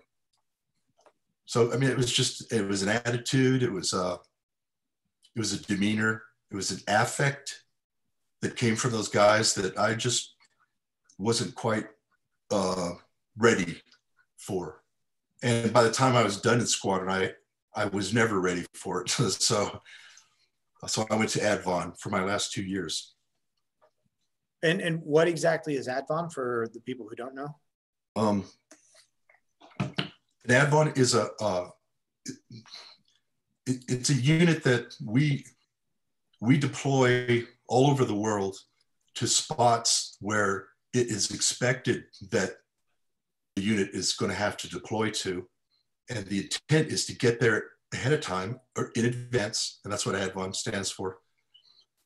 Get there in advance and do battle space preparation, you know, prep the area in terms of intelligence, with logistics, that's a big one, and operationally, get as much accomplished for the squadrons so that when they hit the ground, you know, they're not living in pup tents, trying to figure out where they're going to get water and that sort of thing, because they only deploy with like enough stuff to last 72 hours. So beyond that, that's my responsibility as Advon.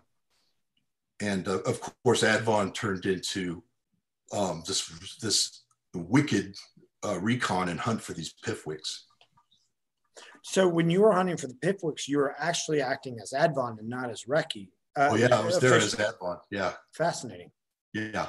And hey, I'll tell you, Dave, man, we had a warehouse, brother, that was filled with cars from the local economy. It's full of Volkswagen Jettas, some BMWs, Audis, but they're not cool ones like we get in the States, you know. Yeah. They're different. They never leave they make a different kind of Volkswagen Geo and Volkswagen Jetta than the ones that show up in the United States. I mean, those are actually nice cars, man. But over there, they're like soup cans, which is strange. But we had like 30, 35 more of every kind of car, vans, even trucks. I mean, when I was there, me and one other guy, we purchased an actual tractor trailer, their version of a tractor trailer, semi, you know, big fuck cab.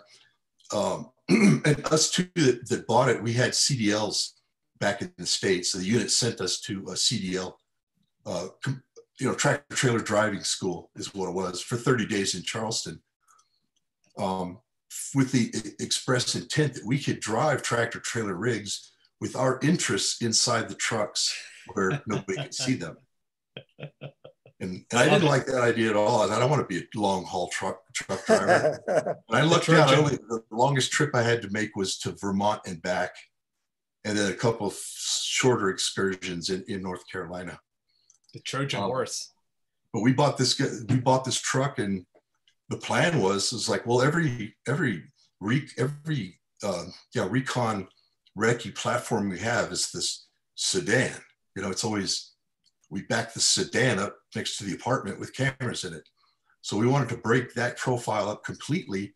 So we went, you know, like hard left and got an entire truck, because that's never been seen as part of a recce profile.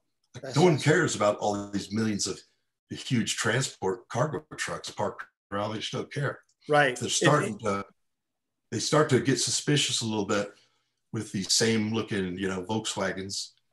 Or the exterminator van down the street, right? I mean, allegedly that ended up going forward in Afghanistan, where the Trojan jingle truck got used on certain operations, from what I understand. Yeah. Yeah, we owned a few Mercedes-Benz trucks. We call them apple carts. And they had all kinds of bizarre configurations in them, like false backs. For example, you throw open the doors and there's like, it's jammed from ceiling to floor with lumber, right? Where in reality, that lumber is only like a couple of feet long, and it's a facade. So it's a false cargo facade. And when you get behind that facade, it's the big open space with a bunch of pissed off dudes with rifles. You know? So when you talk about, you know, the sedan with the cameras in the back, or this Mercedes, you know, sort of Trojan horse type thing, who was doing your tech work? Were you guys doing it? Was the Army doing it? Was the agency doing it? I mean, can you comment on that? Like, yeah, we were internal efficient with tech. Okay. Damn good tech. Yeah, with a whole section. And you know, every one of those guys was a Green Beret. You know, now they're working in the tech shop. Sure. And I mean, you could just talk to them and describe a concept, you know, that you're dreaming of, and explain it to them well enough, and boy, they would turn something back around that was pretty impressive.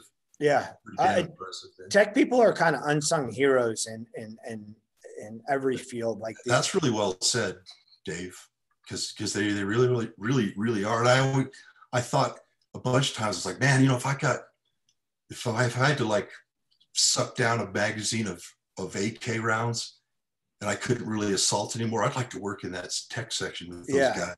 Because those are some really great guys, and I really like that mission, that creative. And I got to use a whole bunch of that when I was doing counter human traffic.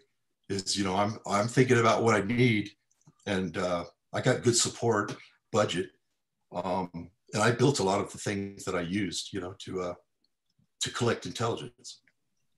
There was reminds me of a gentleman you and I both know, George, working out of Iraq back in the day, and I remember the unit guys would bring in a car, just a vehicle they had presumably bought off the street, and I have no idea who this guy was, big fat guy flown in from the States somewhere, and he'd come in with all the armor, and he would up armor these vehicles inside for the unit members so they could go out and do their operations and low visibility vehicles.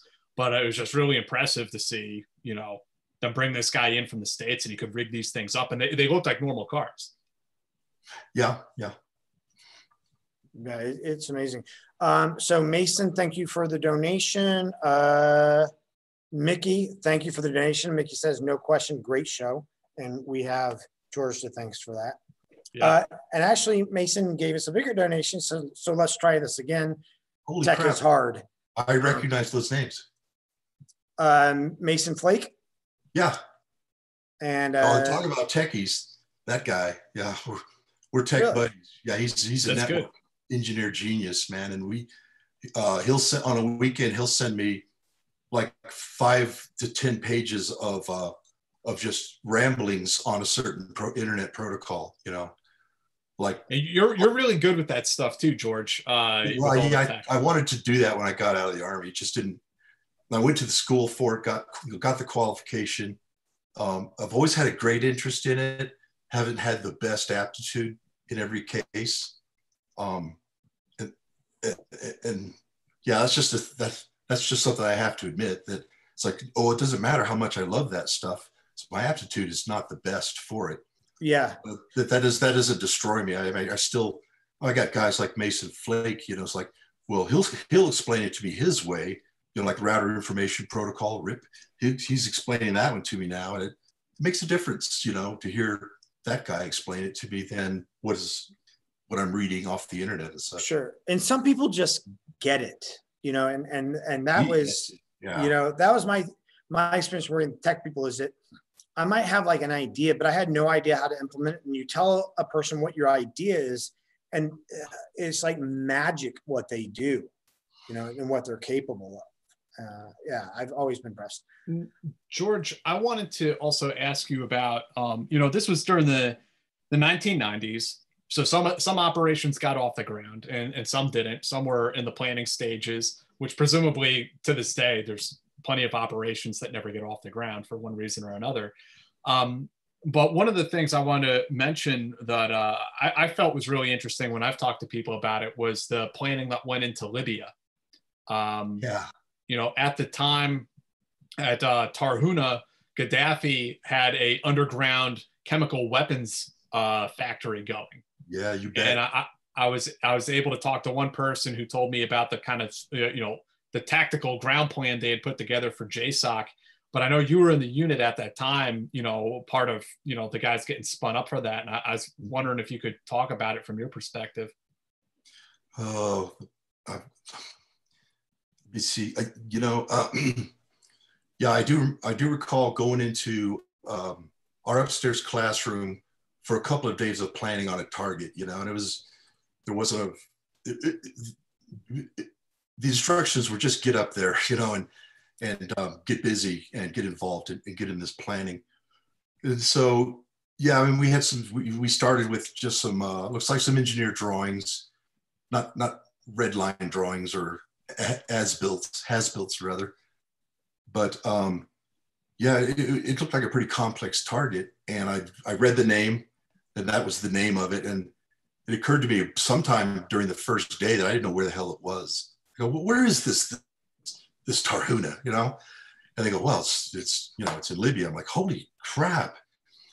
And so, yeah, we did 2 days of planning on that, of what ifing and straw manning and spitballing and all that sort of thing. And we had a damn good intel man there. I mean, that was his area. He was there with us the entire time, you know. You could just spit a question at him at any moment. He'd throw back an answer. And we ended up with, you know, a package that got put on a shelf with a whole bunch of other packages. You know, Haiti was another one. And we actually did our planning for Haiti in Mogadishu, you know, because, yeah, I mean, because things were so over, you know, about halfway through our stay there, that there was nothing to talk about in the morning about Muhammad Aidid, you know, and we had our pilot back. Mike Duran was rescued because it went from going after Aidid to just like trying to get Mike Durant back. That was the focus in this mission, you know. And a couple times we'd say, oh yeah, Aidid. Yeah. But, you know, so we got Mike back, and that was like really over, but Haiti was coming down. So we spent our last days in Mogadishu talking about nothing but Haiti. I mean, our intel guy came at 0800 giving us our morning intel brief. and they had nothing in there about Mogadishu. It was all Haiti. So we did days of planning for Haiti, and we were quite prepared and willing, you know, to fly right out of Mogadishu and right into freaking Haiti. It didn't matter. It's like, well, we don't need to go back to brag. Why do we want to do that? Do our laundry? No, let's do some laundry, eat some normal food for a couple of days. Then, no, let's hit them now. Hit them now. You know. What was the mission for Haiti? Was it? I'm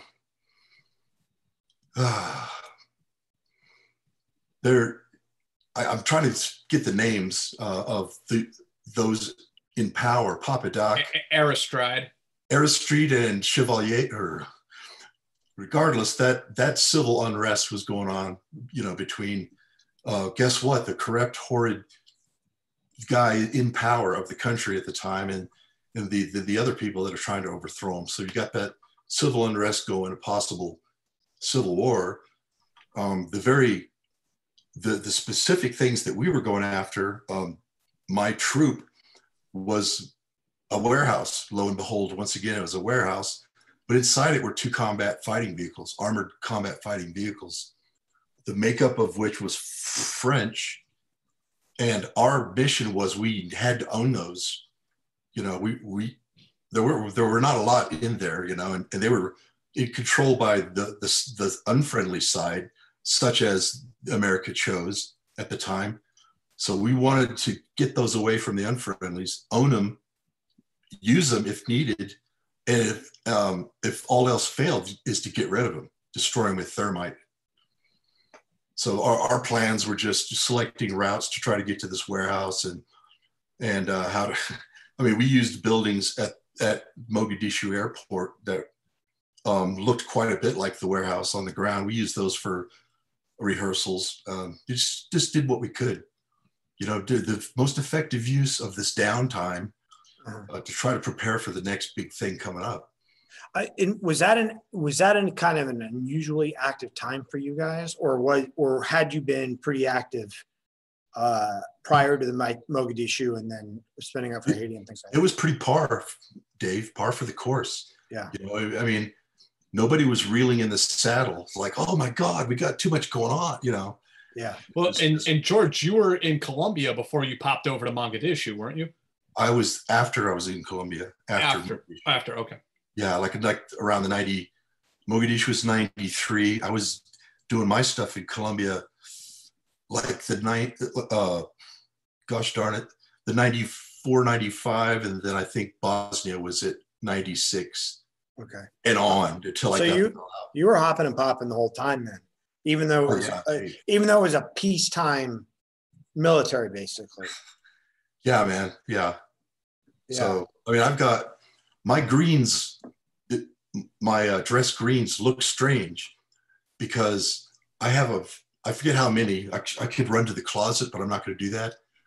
But I got a whole lot of the short, straight stripes for time in, you know, hostile fire zone, and it looks weird compared to the amount of years I have in the service. Those hash marks, you know. Sure. And I asked people, how can you have that much time in a hostile fire zone? You know, how can you, when you've only had this many years in the service? Like, it's a math problem, and it solves correctly, you know. Yeah. Like so just to go back to, I'd actually be interested to hear about Colombia, but just to go back to Tarhuna for one moment, just because the way I understood it, the plan was like something out of a James Bond movie, that this was an underground chemical weapons factory. And at least one iteration of the plan that was pitched was to come over the beachhead in Marine Corps hovercrafts out to whatever range they could get, drop ramp, get off in vehicles, and then convoy out to the location of this lab. That they would have had to bring engineers out, and they would have brought mining equipment, drilling equipment, drilled a hole through the ground down into the underground weapons lab, and then pour an explosive slurry down the chute to flood the factory, and then pop the fuse and blow it. Oh, that's a That's an amazing plan. We did that. I had never heard that plan. It sure wasn't part of our plan.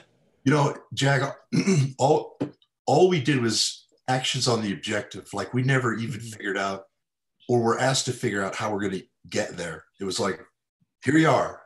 Right. And right. you know, this was before the unit had a DUGS or capability. You know, very heavy breaching, drilling, core cutting, and that sort of thing. But it is that target that started steering the unit that way. So like, you know, so now instead of just like a foot thick concrete wall with a little bit of rebar in there, we're going down range, and the engineers have poured this big old wall that's like 3 feet thick, you know, with a whole bunch of heavy rebar in there, and we got to breach it. So the breaches were getting bigger. So the support, the logistic requirements was really ramping up. Like we were having to figure out how to get way underground, how to cover a lot of distance underground, how to get communications from underground to the top, or even from one end of the underground to the other. And we were just like solving the problems. Like, okay, we're gonna get ATVs down there. So there's no air down there. Okay, we're gonna push air in, you know, with these above ground devices. They're gonna force air into the tunnel. The ATVs are gonna foul the air with the exhaust. Okay, the ATVs are getting equipped with freaking rebreathers, is what they are. You know, that cycle that exhaust through and scrub it, clean it, so that they're not contaminating the air, the little bit of air inside the tunnel with fumes. You know, and that also introduced the unfortunate necessity to have to carry contained breathing devices on our backs with the rest of our assault kit.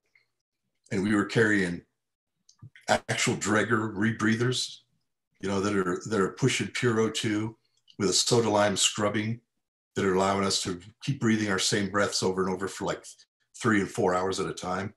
And that was great, except the weight, you know. Sure. You know, I remember the first we tested those, basically we're just like wearing them around kind of slick, you know, just shorts and a t-shirt.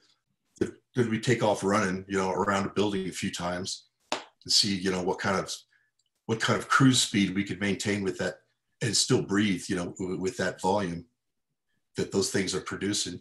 And then slowly kitting up into a really just absolutely ludicrous configuration with so much stuff, you know. And in the end, it turned into, and thankfully it wasn't the boys complaining, but the command recognized that the men they can't do the fight and they can't do the breach at the same time. So that's what brought like a whole different group of guys, all from Green Berets, again, 18 Charlie engineer types. They would do the heavy breach and we would just do the fight. Right. And you know, simple genius, man. I'm just so glad that it happened that way. And there comes a time where when it comes to breaching, like P for plenty just doesn't work. Like people have to actually know what they're doing. Like they have to know the math. They have to know how to cut or how to do something, as opposed to like, let's just stack more on here.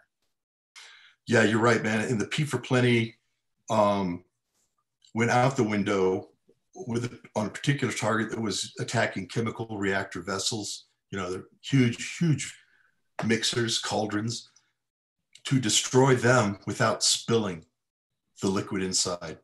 And to me, that was almost like a joke. You know, it's like I was checking to see what day of April it was, but it made sense, and we actually came up with techniques to be able to put that vessel out of action without putting a hole in it and spilling the contents. Yeah, it's like blow up this glass of water, but don't spill the water. Right. That's fascinating. Yeah.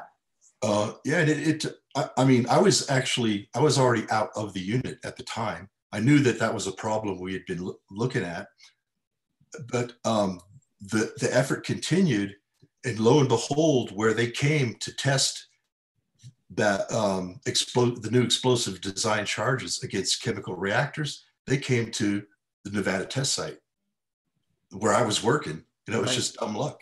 And they came there. The project was called Sidecar. And they said, hey, George, you want this project? And they started describing it to me. I'm like, holy crap, that could only be the unit. And so, yeah, I took the project, and they hit those vessels, and they did it. You know, I mean, we filled them up with this this chemical precursor that was not dangerous, but it was one of the chemicals that was involved in the actual slurry or mix, you know, that we were going to attack. And it smelled very strongly of pears, the fruit, right? And I used to say the shit smelled more like pears than actual pears, you know, tongue in cheek. But yeah, they fired on those vessels and destroyed the insides, the coatings on the insides, which was glass, essentially was a glass, and which completely fouled the contents. But when you went out there, you smelled no pears, and that wasn't the test. It wasn't, well, if you don't smell pears, then you're a success. No, we had, you know, 100-pound heads out there with some real sensitive collectors that are collecting parts per million and sniffing the air for that chemical. So I was really proud of them. They did a good job. They were successful. It's something that I had absolutely no idea of path forward at the time. That's why I love the gung-ho attitude that so many unit guys have, that they're like, hey, let's get it done. This is a problem. Let's solve it. It's just really cool to hear some of that stuff. And I guess I'd be remiss then if I didn't kind of continue the story a little bit and ask you about Colombia, because you would have rolled over there after Escobar got deep sixed. Yeah, you're right on, Jack. Yeah. Yeah, it's a coincidence. It's not an irony, but it's a coincidence that I just recently finished watching the season of Narcos. Like, people say, you got to watch it. You got to watch it. I'm like, so I finally did watch it, and it was eerie. It was eerie watching it, because all the names, you know, that they're using in there. I'm like, oh, holy crap! Yeah, I know those names. And I've talked to Stephen Murphy a little bit. I'm trying to get him on this show. So Stephen, if you're out there, hit me up. Return my phone calls. I want to get you scheduled. Yeah, I mean, the unit went to assist the local Bloque Búsqueda in Medellin, in that cartel, when Pablo had power. And when he got taken out of power, I mean, he was already in cahoots, I guess, with the Cali cartel, you know, with the Orjuela brothers, and Pacho Herrera is the other guy. I mean, they were doing business. They were doing dirty deals to each other. You know, it was not going well at all. But when Pablo got taken out, then the Cali cartel just sucked the power right up, and they became the number ones. So they sent a couple of us in the country to honestly just try to wrangle the damn assault force, the Colombian assault force, and into action, and to you know, we had a really robust intel package that was working at the embassy in Bogota, and they were doing a splendid job, and we were in SATCOM communications with them in the mountain hideout where we were just on the outskirts of Cali, Colombia. And we had a force of about 20 guys, 20 commandos, especially select, that these are the guys that are going to be used to go after the friggin' cartel, these brothers, and their couple of associates. And it ended up being, I started feeling kind of like a butler to these guys, you know. I mean, I was there for a long time, and just, you know, daily trying to get the commanders, you know, to let us go do something based on this intel we're getting. And it was really a hell of a job. And we tried to keep them motivated, provide training for them, to keep them fit somehow and keep their motivation up somehow. But what it ended up being was a classic Green Beret mission, Yeah. is what it was. Training these guys, it's all the things that Green Berets would be doing. And the main guy I was with was also, him and I both were from 7th Special Forces, so we speak Spanish. We're like a couple of the only Spanish speakers in the unit. That's why we got picked. So far, Spanish, Serbo-Croat, Mandarin Chinese. Mandarin and Cantonese Chinese. French, German, Spanish, Mandarin, Cantonese, Serbo-Croatian. Yeah, I mean, hell of an asset to the team. Obviously, I'm not saying that just to be a kiss ass, but I mean, it's rare to find somebody who speaks that many languages. Yeah, I mean, if I had all my deployments kind of reflect that. Well, I came into the Army already with Cantonese Chinese, and I learned Mandarin on my own. And the others, I had some deployment got me something, sparked. You have to want to learn those languages, and so I did. When you order Chinese food, do the people look at you like, how does this gringo know all of this? I got a lot of corny stories about that you've probably already heard before, but I will say that not so much now, because like I'm a grown up and mature guy, and but when I was 19, I could draw a crowd at Chinatown. Being a freaking crowd, people just stopped dead in their tracks. It all looked like I was running for office. They just was pouring around me, just listening. Say something else. Say something else. So in Colombia, it was more by, with, and through the host nation. Yeah, and I mean, there's such a mess. I mean, you got the president, Samper was his name. Then we had a brigade level colonel who, I swear to God, it sounds like another episode of Narcos, but it's not, man. This colonel was on the cartel salary. Of course. He's the guy that gave permission to our captain and our major hiding in the mountains with us, that gave them the permission to execute, which he wasn't doing because he was on the cartel's payroll. And I can just sit here and say that we had this colonel that was on the cartel's payroll, but he really was on their payroll, and it came out in the news. And it came out he made the cover of Colombia's answer to People magazine. Okay. So People magazine that's not something you would write your book reports on, but there's a bunch of truth in there. He came out on the cover of the magazine, laying in bed with a hooker. That was a cartel set up hooker. And it wasn't a great picture, but especially I have the cover. I tore a cover off, and I still have it today. But I think I Xerox copied the cover. So it's a very poor rendition of an already pretty poor clandestine camera shot of him laying with his hooker. But you can clearly tell that's a dude and a female, all tangled up. So that's how they were blackmailing him even further past, what he would do on their payroll. So they pretty much had him lock, stock, and barrel with the blackmail. And listen to this. The airplane we flew on between Santa Fe, Bogota to Santiago de Cali was an agency aircraft. It was an Otter, twin engine Otter, 2 engines.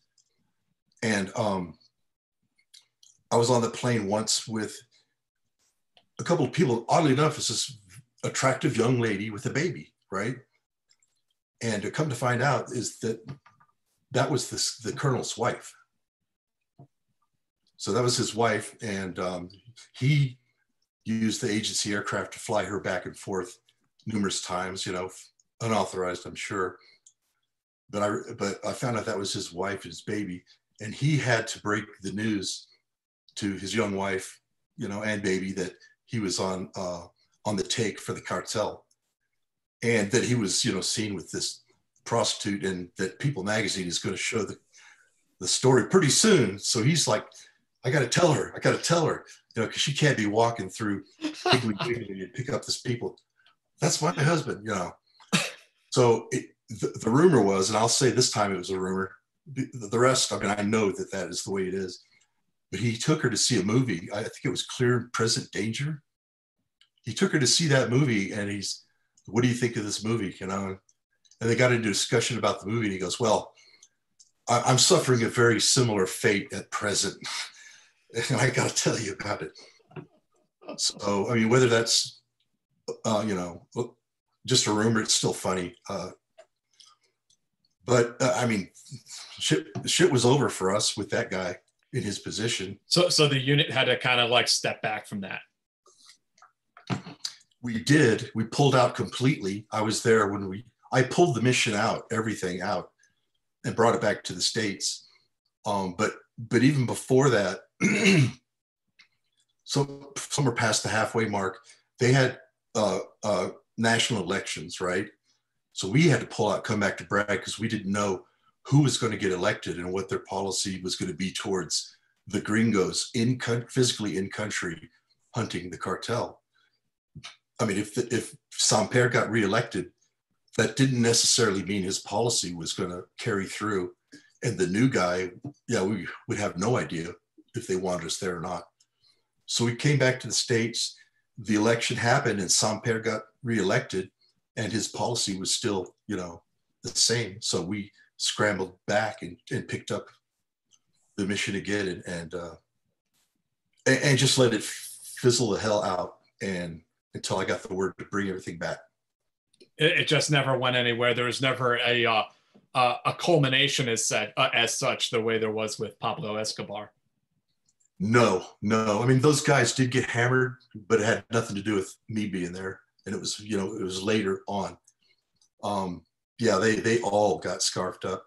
Oh, who took them out? A rival cartel? No, they got scarfed up by authorities. Okay. Yeah. I think the closest thing we ever had to getting to Miguel Orjuela was, we've got some intel that he had to have a dialysis, kidney dialysis, you know, however many times that is, every other day or something like that.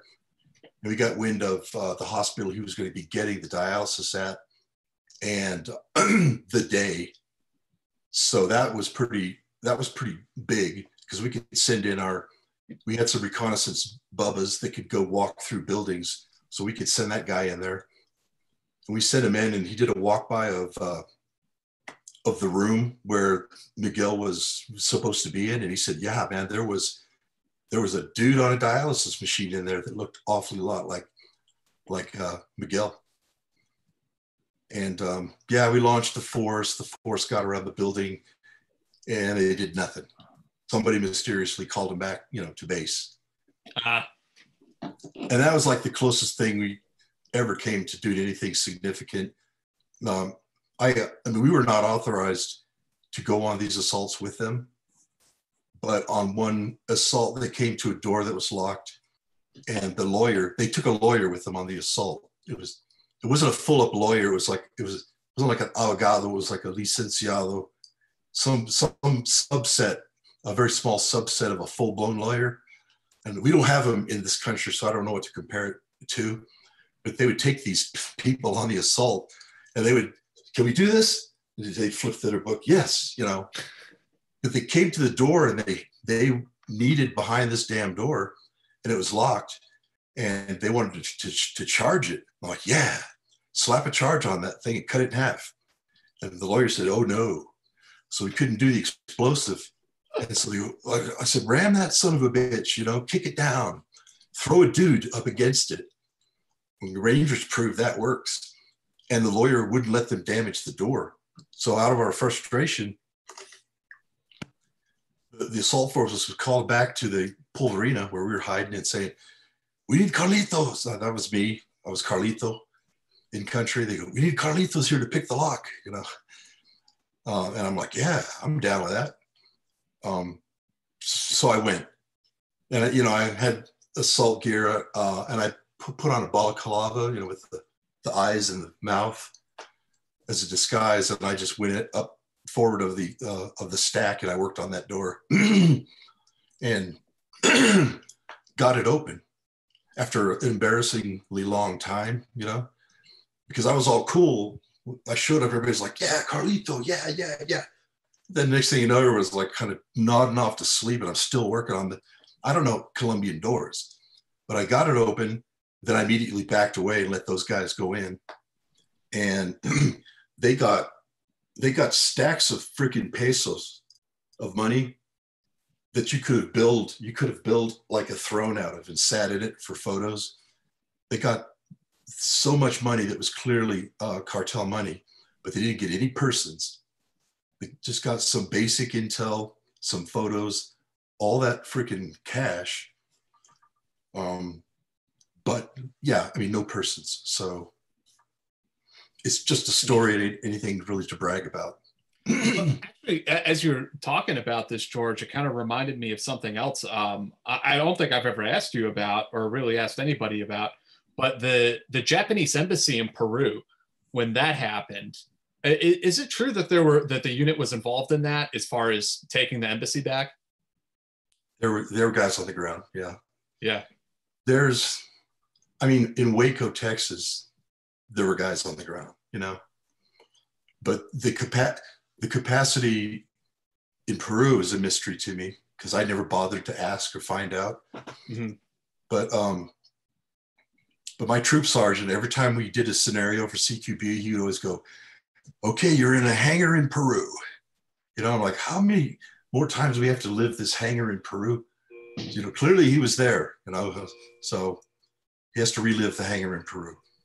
But the thing with Waco, though, is you had told me before, I mean, when you say there were boots on the ground, I mean, it was like a guy 5 miles away in a cafe, right? Oh, yeah. He was probably 5 miles away. It was like a Denny's or a Big Boy or something like that. But he sat in there all day long reading fishing magazines, you know, and drinking coffee. And he never went forward, you know, to the Koresh building. And he was never asked to go forward. And he was never asked for any kind of advice.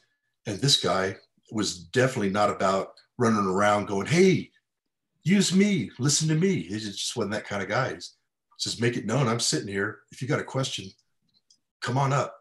And other drug enforcement agency guys and FBI guys, they're all decked out in this kit, sitting in this damn Denny's, you know, eating scrambled eggs, you know. So come on, guys, you know, relax, take the gear off, leave it in the car, guard the car. Years ago, I wrote an article about Operation Pocket Planner, I believe it was called. I'd have to go and look it up again, but it was the Georgia prison riot story. And then there were, that was in the 80s, and there were unit guys there in the background, but you know, boots on the ground, take that for what it's worth. Nothing actually happened. No, we had long gunners there. I actually knew. And breachers. Guys. Huh? And breachers. Yeah, yes. And when you say long gunners, you're talking about snipers, correct? Yeah, snipers. Just for, yeah. Thanks, Dave. Our viewers are not familiar with the lingo. Okay. So we had snipers there, you know, and they were actually laying behind their guns. Not like they were going to take shots, but, you know, they've got their glass there. They've got, you know, high quality Swarovski sniper scopes that are very powerful. So they watched in the prison, you know, during the riot. And certainly they'll take shots if they're ever authorized somehow, which is pretty slim. But I remember one of the guys, these guys were my instructors when I was in OTC. These snipers, senior guys, and they started talking about that situation because there are photos hanging out in the hall, you know, of them standing on steps of the prison and doing different things. You know, I think they had ATF jackets on, wearing ATF jackets. Maybe FBI. Maybe. Because HRT was out there with them. All right, bingo, that was it. So that was cool. They got to wear FBI jackets and get photos. But to look at the photos, there's just like nothing. You know, it's like, what am I looking at here? So we asked our instructors, hey, what's that? They go, oh, it's the Georgia prison riot. Tell us about it. Tell us about it. So nothing really. The fires burning. We're just gawking at them through our sniper scopes. They're like, what was it like? What did you see? What could you see? And they said, you have to trust me. You don't want to know. Of course, there's you really want to know. But well, I mean, I don't know what that's about, but the one interesting anecdote about that. So it was a Cuban prison riot. Fidel Castro had sent all the empty Cuban prisons as part of the Muriel boat lift. You know, supposedly they were refugees. But he emptied his prisons and sent them here. So these dudes had a prison riot in a couple different prisons across the United States. And so the Cubans had this uprising in the prison.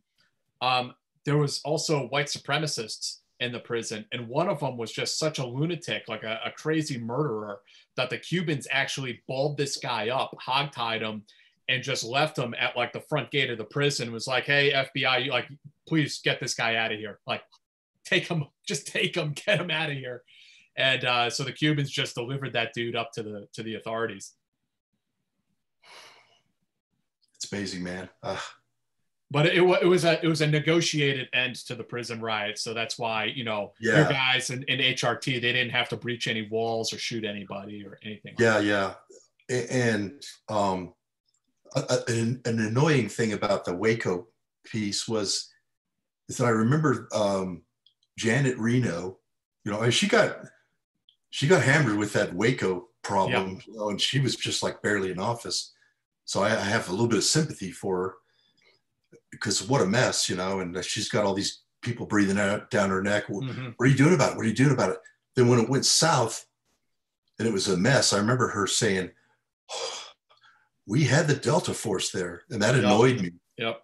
It's like, well, okay, were we even there in the first place? It's just like as a, you know, it's like, well, we did everything we could. I mean, look, we got Delta. So, I mean, if it was bad and they were involved, then it's probably an impossibility that it ever would have been a success or some shit like that.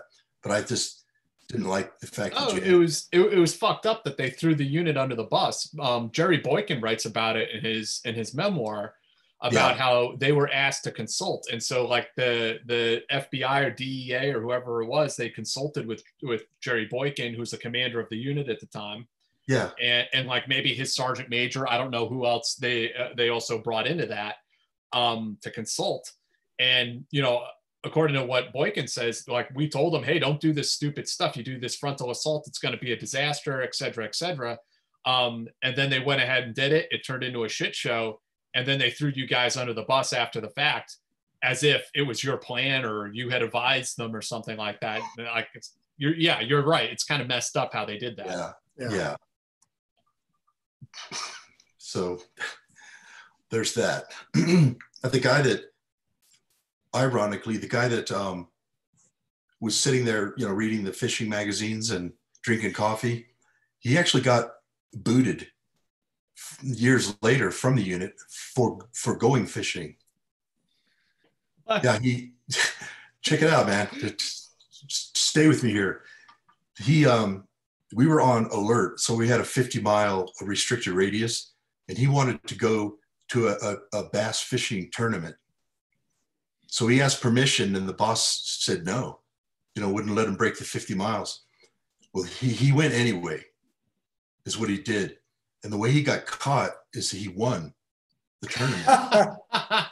And the boss saw the guy on TV, you know, on the news, you know, so-and-so wins the bass fishing tournament, and there's his man. So the next day at work, he's like, Joe, I need to talk to you. Yeah, he fired him. Then he had to come talk to us, the men.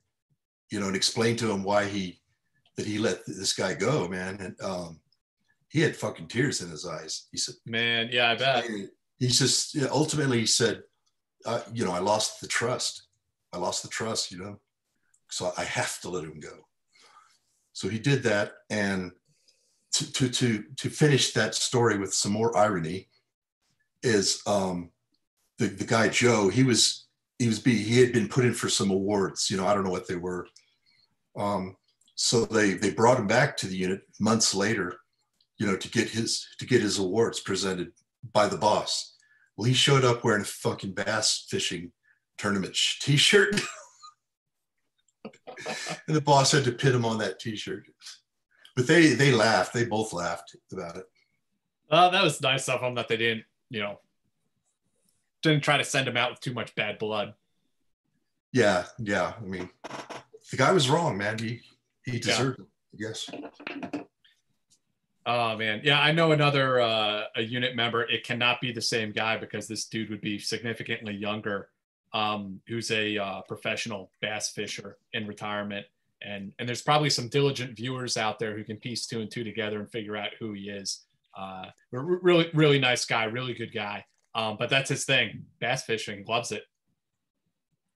Yeah, Pat McNamara is addicted to bass fishing. Oh, really? No, I didn't know that. Yeah, he'll tell you, man. It's just like if he has an hour of free time, he believes that is enough time to race to this, the creek or the pond and get his boat down and cast like 13 times. I can get 13 casts in. He's addicted to it. No bones about it, man. He's serious. Pat is just a super interesting guy. I wish I could get him on here to tell some of his stories, but he won't really tell like unit stories. You know what I mean? Yeah, no, it's not his thing. But and I respect that. But he's a really good guy.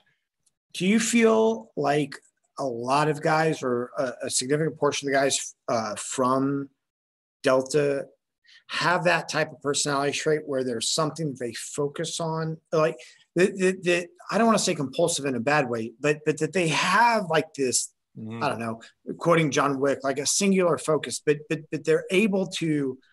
That they grab hold of something and they become very good at it, whatever it is, whether it's bass fishing or whatever else. I mean, for you, it's been the languages and the tech, and like you're able to grab hold of something and focus on it, unlike most of us.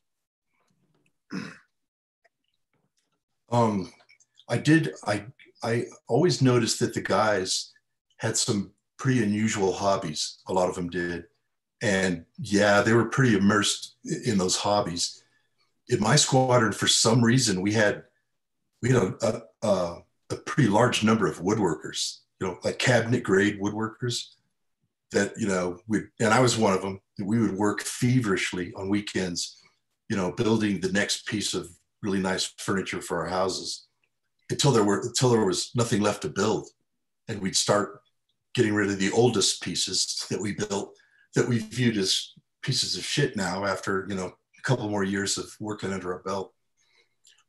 But we had all those productive type hobbies, guys working with metal.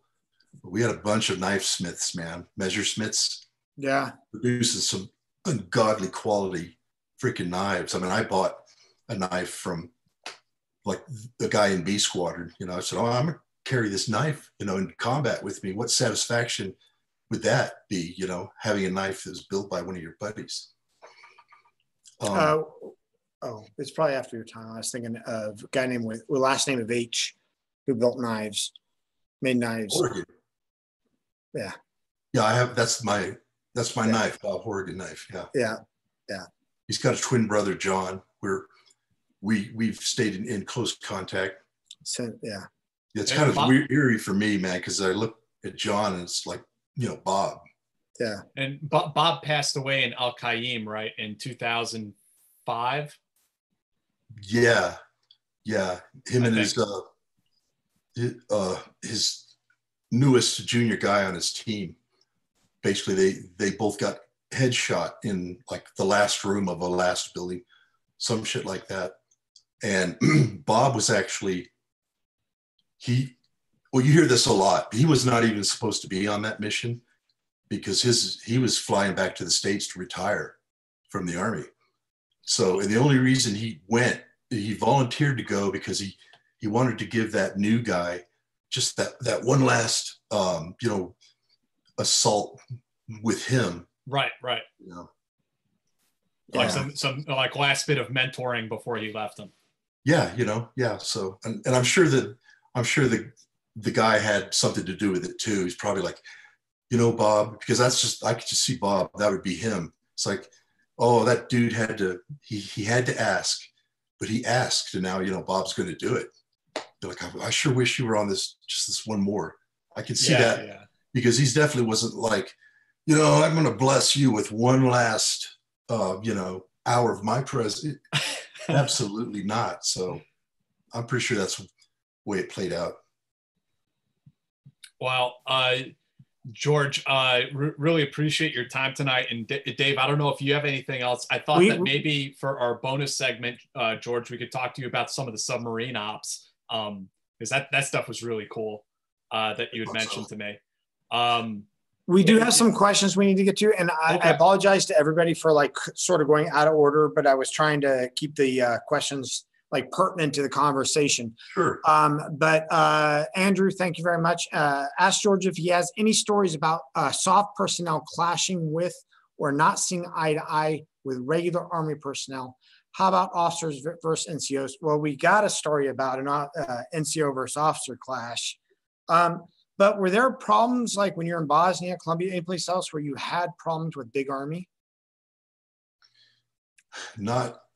I did not have any problems when I was with the unit, but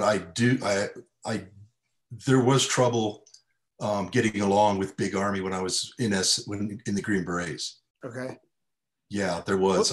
Was that on their part, on your part, or was it a mix? Man, that's almost like a finger pointing session. It's like, well, he was an asshole. Well, he thought I was an asshole. But I was forewarned that we went to Japan, and we took the Schofield Barracks from Hawaii, men from there, and we met them there, and we trained them in skiing and cold weather subjects, shelters and all that sort of thing, and the skiing. And the company commanders, his staff, some captains and such, they told me ahead of time, it's like, the boss he doesn't like SF. He doesn't understand them. He thinks they're a bunch of cowboys. And I immediately got it. Like, there's a basic load of O's that view SF that way. They're cowboys, and they put their hands in their pockets, for Christ's sake. Right. And their hair's too long. Their mustaches aren't regulation. And that's just petty, absolute petty nonsense. You can't even talk to somebody like that. They're so fucked up, So they hate you in the first place. They don't understand your mission. They don't know how to employ you when they're in charge of you. And I hear it from Green Beret teams, in the sandbox, they fall under a command that's doesn't know how to employ them, didn't know what to do with them. And those guys end up just like sitting on their hands for so many days. But I didn't run into anything with Delta because we were just so isolated from that. You know what I mean? Yeah. And just walked all over big Army.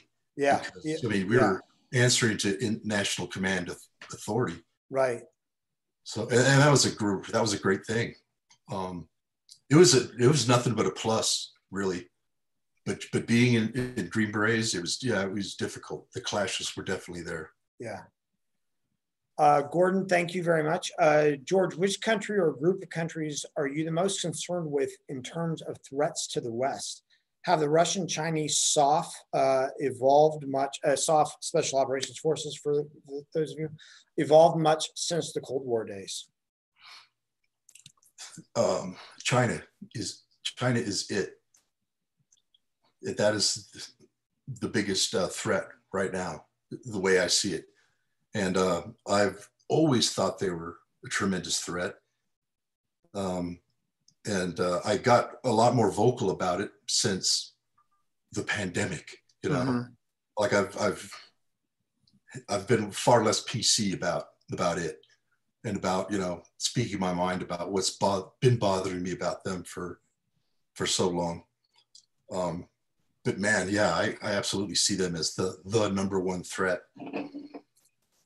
to us. And do you feel as though their special operations capabilities are comparable to ours, or do you think it's more just economic or intelligence wise, or like where, you know, like I don't know how much you stay on top of it, or if you have an assessment. I don't have a technical assessment about their capabilities. I frankly don't think they're ever going to be as effective fighters as the West, just because of the extent of their culture and what's more important to them, you know, as opposed to what's the most important things to us, you know. Right. National disgrace and humiliation, and, you know, cutting your guts out because of that. Right. I mean, you look at Midway, the Battle of Midway, and you got Nagumo that, you know, lost his freaking ship and did harakiri, killed himself. That you got, oh man, Fletcher. you got the American counterpart, got his flagship sunk out from underneath, and he just packed his bags and moved to the next ship. Right. So that's Asia, and that's the West. Well, there what was the book? Somebody from either one of you guys will know, or somebody from our viewer audience will know. There was a book, something Carnage, I think, or I don't know. I'm thinking comic books right now, Absolute Carnage, but maybe it wasn't even Carnage. But there was a book, maybe 15 years ago or whatever, about East versus West conflicts, and essentially what happens when that occurs, and the individualism of the West and how it tends to prevail in these armed conflicts. And I'm not talking about the US versus China on like this national economic level right now, mm-hmm. but just in terms of the Greeks versus the Persians, and, you know, and all these different types of situations where a Western culture went to war on an individual basis with an Eastern culture, mm-hmm. and sort of the fatalism that a lot of Eastern cultures have, and how the West tends to prevail in those situations because of that. You know, it's very. Do you guys know what I'm talking about? I do. I just I'm not gonna make up some comments to fill time. I got to have something worthy of saying, and I'm just trying to remember what book that title was. Okay. Anyway, Shane Brownlee, thank you very much. He says, "Great work, fellas." Bill or Vasilis says, "Hello, Gio. Keep up the good work, Jack and Dave." Dak Cohen asked, "How well do you know Larry Vickers?" Pretty damn well. Pretty damn well. We go way back, and I can contact him anytime. But I don't. He's not the type, and I'm not the type to just say, "Hey, call to see how you're doing." No, it's, you know, Larry, I got to have something specific to be pestering Larry. Like help me hide this body. Yeah. Larry's a damn good guy, man. You know, I'm aware of his personality, and but man, nah, we've pretty much celebrated that guy ever since we've known him. You know, and we go back to Green Berets together in first group, you know, like in 1983 or 84. And he was actually the 7th group armor of our battalion, because he was just this guy that just was so nuts about, you know, weapons. He was so good with weapons. He knew more than your average armor, and he wasn't an armor, but they let him do it. So he was that good. Yeah. So then, you know, we all disappear for a decade and show up, you know, in Delta. Yeah. Ian, thank you very much. Ian says, "I hate to ask, but George was at the source of the rumor. A big rumor coming out of Mogadishu was the decreased lethality of 5.56, and that everybody wanted Shugart's M14. Can George speak to that?"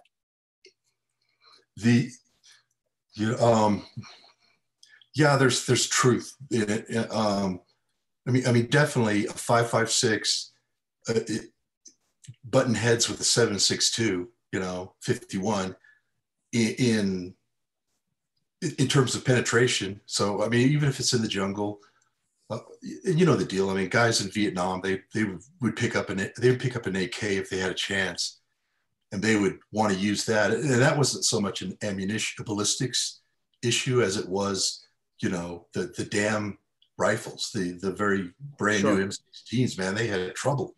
Right. They had trouble. So, but I mean, again, so you got a really fast moving bullet, a much slower moving bullet, but one that penetrates so much better.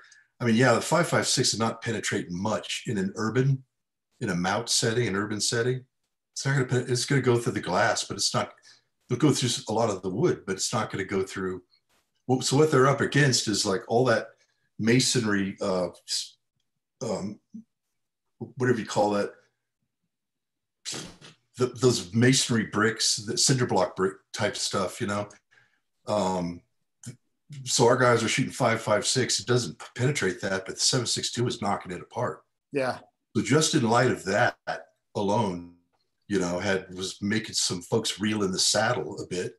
And there was a discussion, man, for years afterward, and it came down to we were hauling in everyone out there that was making an assault rifle in 7.62, and H&K was fielding a lot of damn good weapons in 7.62, and they were all, every day they were somewhere downrange, just floating around because the command wanted guys to get behind these guns, 7.62, and see which ones were the best, which was more accurate, which ones were putting more rounds through without preventative maintenance.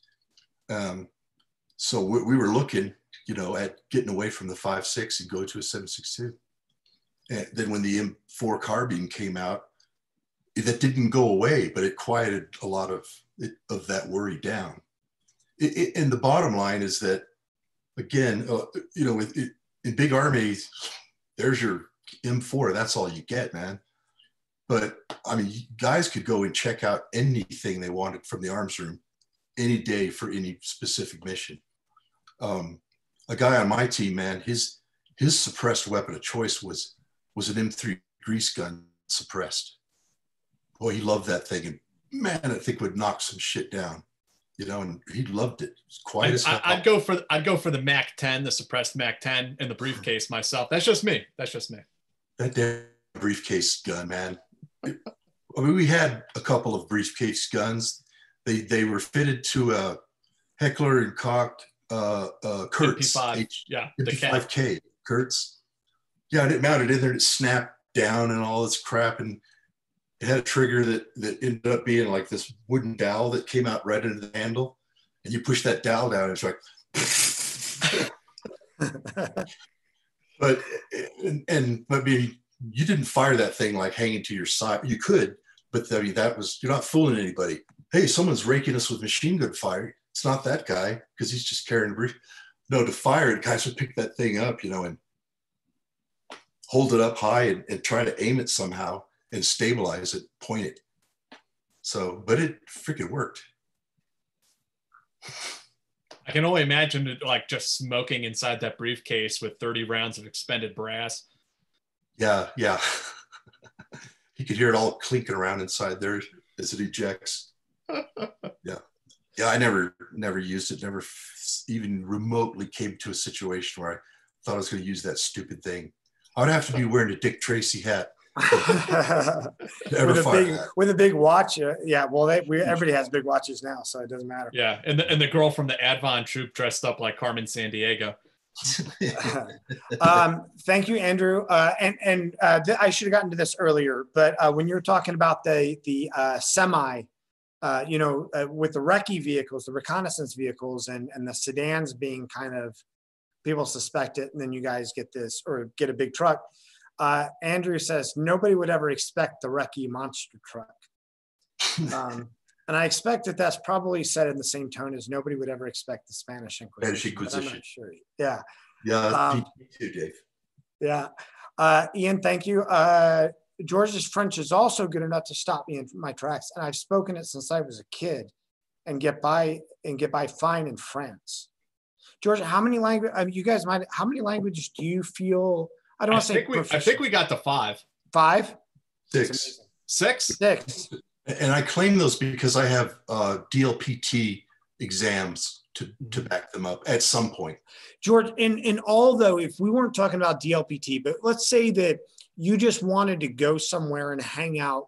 You didn't need to be fully mission capable, but you wanted to be able to get around town. How many languages would you say you could do that in? I think 8, Dave. I think I could do that in 8. So jealous. Irene, thank you very much. She said, enjoying the show, guys. Great job. DJ, wow, DJ, thank you very much. Very generous donation.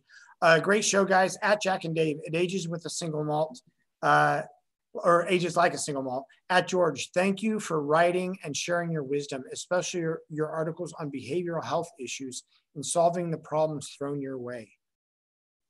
Well, that's pretty gracious of him. And Andrew, thank you again. And it was Carnage and Culture by Victor Davis Hanson. Ooh, oh, okay. That was good. That was good. Yeah. Carnage and Culture. Yeah. It was a fascinating book. I can't remember when it came out. Maybe 15 years ago. I don't remember when I read it, but it was basically about the culture, how when the West meets the East in these battles, how the sort of the individualism of the West tends to prevail over sort of the more fatalism of the East. Nice read, guaranteed. It's very interesting. Ian, thank you again. Thanks very much for George for the answer on 762. And Andrew says, I am now positive that it was Victor Davis Hanson. So thanks again, Andrew. So those are the questions. I mean, a lot of people have chatted. I mean, we'd have to go through the whole chat, but thank you and guys, if you ask a question in the chat, we don't mean to dismiss it. We're just on very limited time. Yeah, we've already kept George for 2.5 hours, and I'm gonna try to twist his arm for a little bit to talk a little bit more for the bonus segment, if that's okay with you, George. I'm good to go. Oh, appreciate it, man. Really do. Thanks so much for spending some time with us tonight. Dave, do you have anything else before we call it a night? No, that's George. Thank you. It has been amazing. Hey guys, we haven't actually said, but please, if you have not subscribed to our channel, subscribe, hit the little bell for notifications, and you might get a notification every now and again if YouTube decides to deem you worthy. We have a Patreon, which Jack links in the description. Yep. Even $1 a month, guys. And look, we know times are hard for a lot of people right now. So if you can't, but keep us in mind. $1 a month helps us keep our place rented and the lights on and everything. That's about it. George, do you have anything that you want to promote? Yeah. Oh, no. All right, right on, George. When some of these writing endeavors get off the ground, you want to come and talk about your book or whatever, we're more than happy to have you to talk about that. And we're actually already doing that. This format has been no, I hear you. But we can do it again anytime. And otherwise, thanks again. And we'll do the bonus segment talking about some of your experiences working on submarines with the dive team and locking out of subs. That stuff's really interesting. And next week, we're going to have Robert Adolph on. He is a retired lieutenant colonel, had a special forces career. Primarily, what we're going to be talking about is his second career after he retired from SF, and he went to work for the UN, doing UN security. And he has the notoriety of having been twice demoted and twice promoted in the UN. And I'm reading his book now. I'll get that done. He was in Sierra Leone during the bad days with the RUF and some other stuff over there. So, and he's in Rome now. He lives in Rome. So he's dealing with all that stuff over there. So we'll get into all of it with him, and that'll be next week. So George, we'd love to have you back sometimes. Just to talk about the anti-human trafficking stuff. Like that's fascinating too. Yeah, that's very fascinating stuff. Yeah, I spent the last 4 years doing that. That was fantastic time. Amazing. Well, we'll save that for next time. Yeah, for sure. Well, thank you, everybody. We really appreciate it. Thanks to our guest, George Hand. We really appreciate you. And we'll see you guys next week. Stay healthy. Yeah, thank you. And hold on, I'm going to do this. And